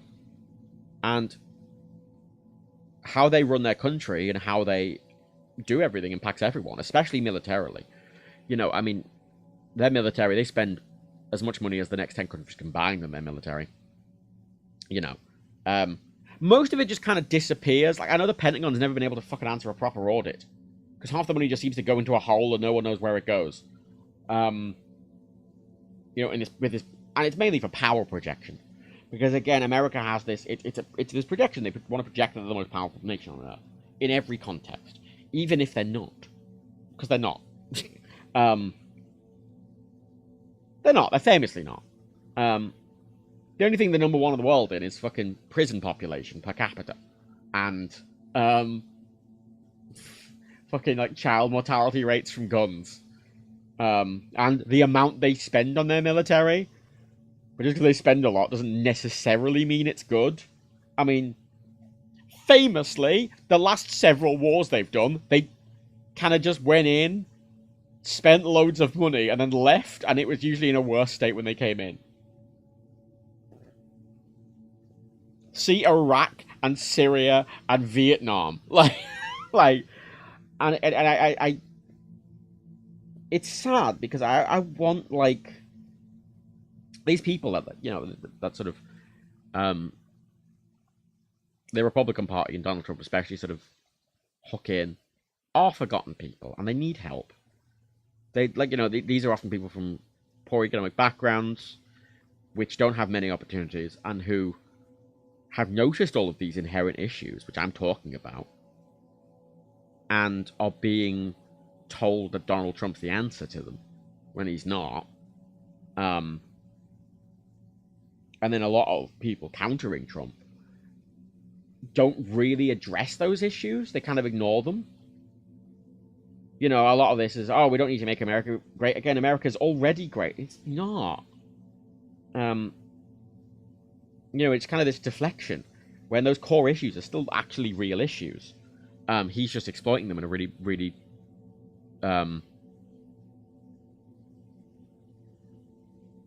abusive way. It's abusive. It's abusive, and that's why I find the whole. It's why I find all the stuff I ever see on TikTok, you know, where people interview like Republicans and are like, haha, aren't they so stupid? I find it kind of sad. Because I know why they're doing it, and I get it. Like, the core basis of like, haha, yeah. But it's I don't know if it's helpful, and I actually, if anything, seems just, I don't know.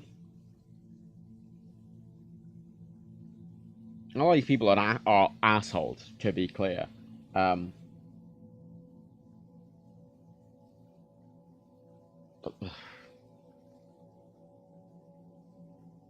It's very frustrating. It's incredibly frustrating. Here,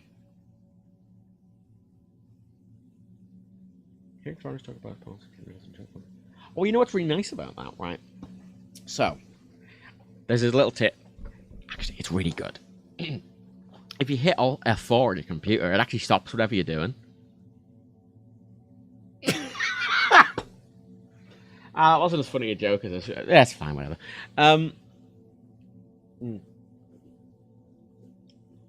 That's what's beautiful about politics.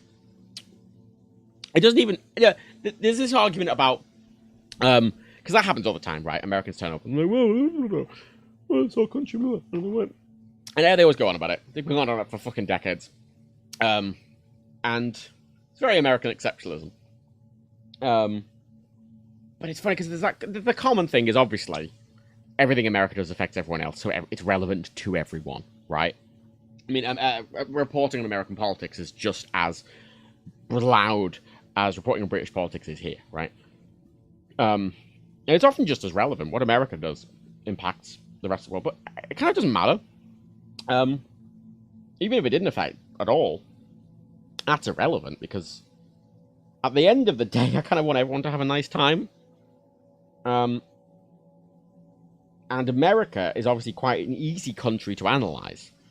In that, primarily quite easy for a lot of British people to analyze because they also speak English. And it's a country that politically and economically and socially we have a reasonable amount of influence on. America follows, some British stuff, and Britain tends to follow America. And it's interesting. It's genuinely interesting. And it's just kind of sad. It's just kind of sad. Because America's got so many interesting and good things, and it could be a fairer, more equitable society where people are happier and better off, to the benefit of Americans and the rest of the world. And it's just sad that they're not. And especially with this thing, if Trump gets into power, it is a huge seismic thing worldwide. Well, it's huge,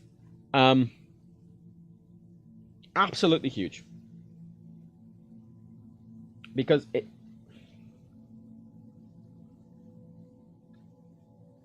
what he will do in this election will be worse than what he did in the last election, in terms of civil rights and especially health.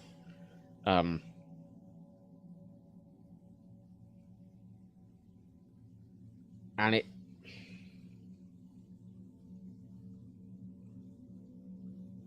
it's hard to quantify, but it'd also just be a sad indictment, really. That a man who very publicly lies and cheats and steals and talks about democracy not mattering and all these fundamental things, which are sort of the core tenets of sort of Western democracy, he completely goes against. I say that core element of people wanting a shake-up. That's why people vote for populists generally, especially in sort of calmer political systems. Because they want that shake-up. They go, there's all these systemic problems. I want change. And I find it really frustrating when you basically have one candidate going, I want to throw everything out the window and eat it up myself and then shit on you. And everyone's going, it's that wonderful Alex Norris comic of someone being in a room going, I want change, and then just everything being scattered all over the room and everything's broken on the floor and they just go, oh no. But what frustrates me is the alternative to that is always just the weakest thing. Because the Democrats have not had a good candidate in a long time. Joe Biden is kind of just very status quo. Kamala Harris is campaigning on this idea of just mainly not being Donald Trump, which is a fair thing to campaign on because I think that's enough of a reason to vote for Kamala Harris. Because Kamala Harris not being Trump genuinely is enough, which is ridiculous. But it shouldn't. They aren't really talking about or trying to address any of the fundamental systemic issues that Trump supporters have been hooked in by. Not the racism or the fucking xenophobia, because those things are exploited and just kind of...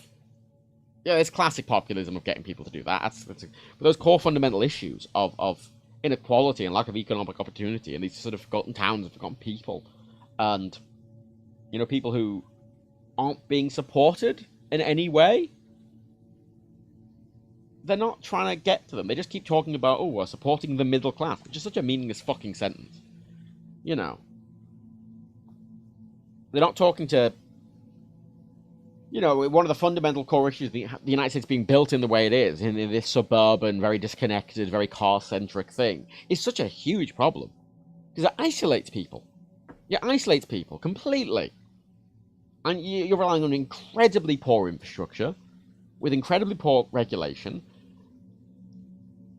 and people are very isolated and have very little, if no support whatsoever. Then that's why crime becomes high, because people have very little ways out of that to resort to crime, to try and get out of that, and it just creates this cycle. And the core fundamental thing isn't being addressed. And why would it be? Because Trump wouldn't address it, and because it benefits him, and it benefits all the American politicians. But I don't fucking like any of them. I don't like Kamala Harris. I don't like Joe Biden. I don't like them. I don't think they're good people. I think they're better people than Donald Trump, but that's such a comically low bar, you know. And it's not good enough. And, you know, enthusiastically trying to stop Trump getting in is good. But, yeah. America is a mess, and politically there isn't the will to fix it. And I don't know what the solution is there, really. It requires large system. I mean, democracy is a simplification. Education would help. But obviously, you know, there are policy issues that a politician could do that would help with a lot of these things. But the issue isn't whether they're possible politically. The question is, are the two parties that are in power, would they be willing to do them? And the answer is no. And there's just no third-party option in the US, and in a lot of states your vote doesn't matter anyway because of how the fucking electoral college works. Because as much as the UK's sort of MP parliamentary system is often quite unrepresentative, at the bare minimum, you actually have someone who's representing you specifically, and then whoever has the most representatives becomes prime minister.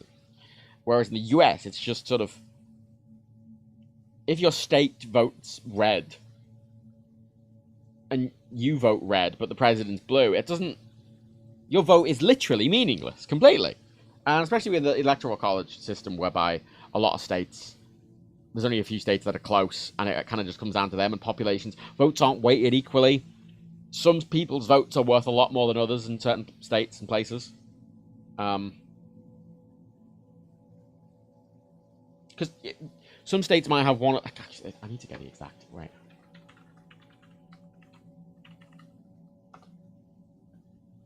Because I know the electoral college map is... There's different... It's like there's different districts in each state, and they each have a different amount of electors. And some states go, okay, whoever wins the election in our state, we give that person all of our electors. Even let's say, just for the sake of argument, our state had 10 electors, and 52% of their population voted for Harris, let's say, right? Instead of 5 electors going to Harris and 5 electors going to Donald Trump as reflected in the vote, all 10 electors would go to Harris. And obviously, the amount of electors each state has is somewhat arbitrary. And you know, so I say some in the UK, most constituencies are around about 100,000 each.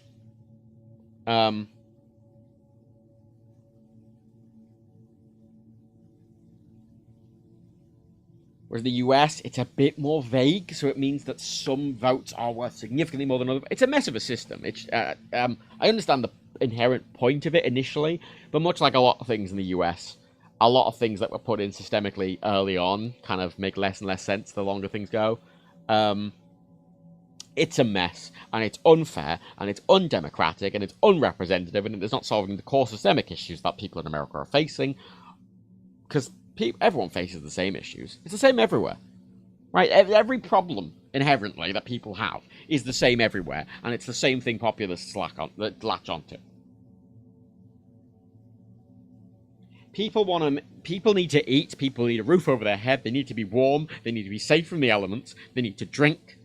They need social, and they just need fulfillment in their life.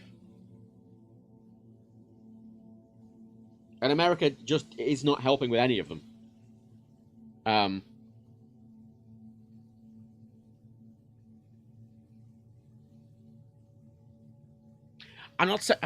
reality of the system is just that it creates a mess of a voting system, and it's less equitable as a result.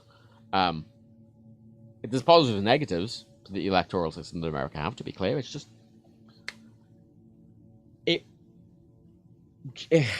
the core of the issue is the same.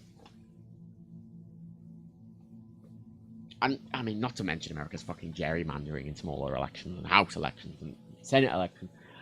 Oh, go on for fucking ever. People do go on forever. It's easy enough to look at it and analyze it and go, well, that's shit. But it's an entirely different thing to go, well, what's the solution? And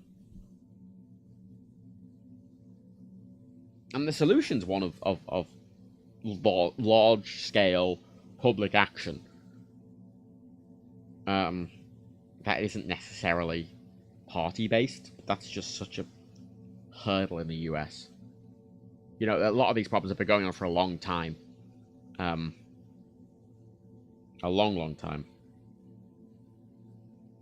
And unless politicians in the US have the incentive to change it, they're not going to. Anyway, I am going to go now.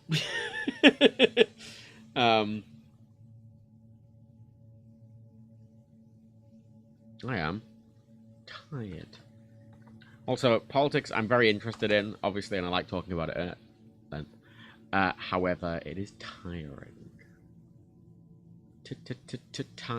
Tiring.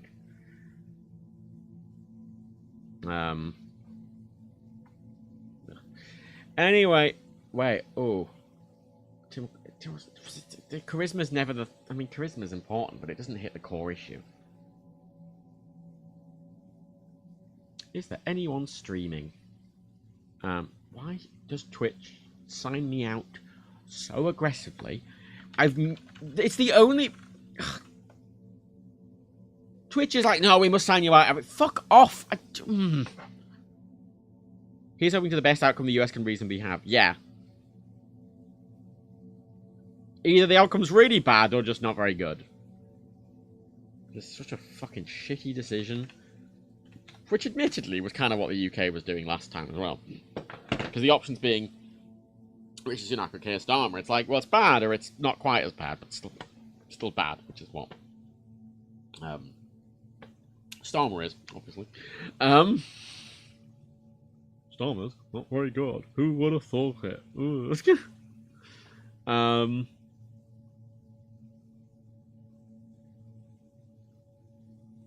I followed someone the other day, but I haven't vetted them properly. So I'm not going to raid them.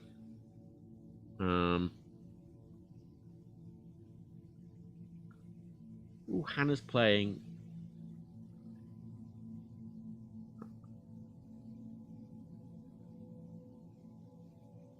Hannah's playing Dragon Age. I'm going to raid Hannah. Raid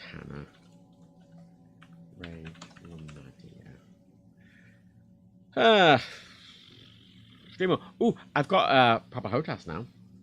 Well, I already had a proper HOTAS. But now I finally, after fucking 2 years since I ordered and paid for them, I've gotten my fucking honeycomb rudder pedals. Finally. Jesus. So I can actually properly fly a plane now. That was always a problem. I'd have my big fucking, like, honeycomb yoke and throttle clutch. I'd be having a great time, and then, you know, I'd need to do something with the rudder and be like, fuck.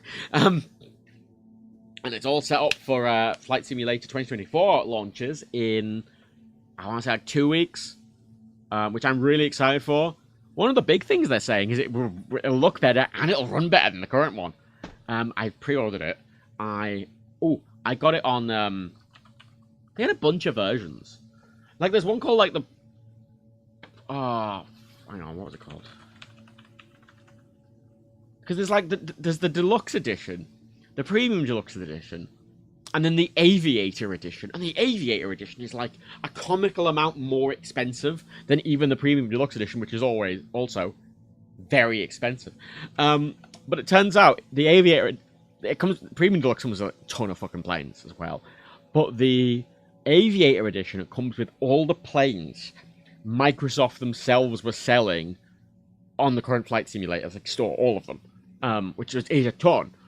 It's a ton, and it's actually a big saving. But it was like, I was looking at it, I'm like, that's still a fucking, let's wait, How much is it? So this is a slight tangent before I leave, but Flight Simulator 24. Let's have a look.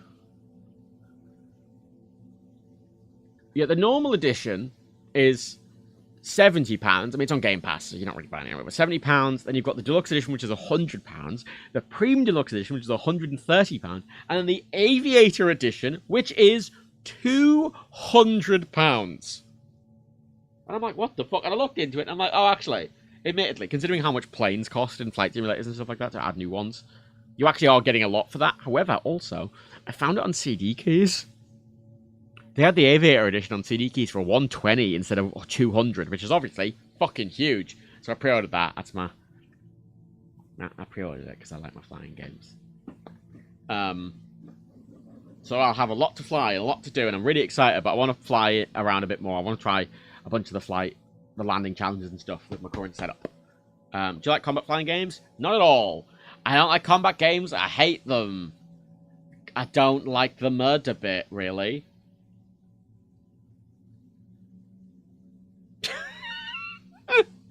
I don't really like... I mean, obviously I like violence in games, but I don't really like... I don't really like military violence. I love violent violence, you know? Like, really gross, gooey violence. Like, I love horror violence. You know, like, someone's body's, like, flayed open, you can see all the fucking organs coming out. Or they're like, you know, all the fucking bones... Like that. Beautiful. Good violence.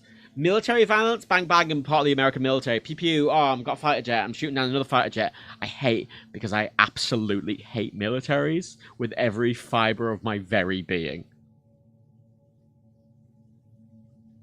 So, you can fly British planes if you want. That makes it worse. That makes it worse. That makes it so much worse. Anyway, I'm gonna go. Thanks all for coming. What if you're defending from the Nazis? I don't like military. I don't like military. I don't like militaries. I don't like militaries. At all. Anyway, bye everyone. Thanks for coming. I will probably stream again tomorrow. Or maybe not. I'll see.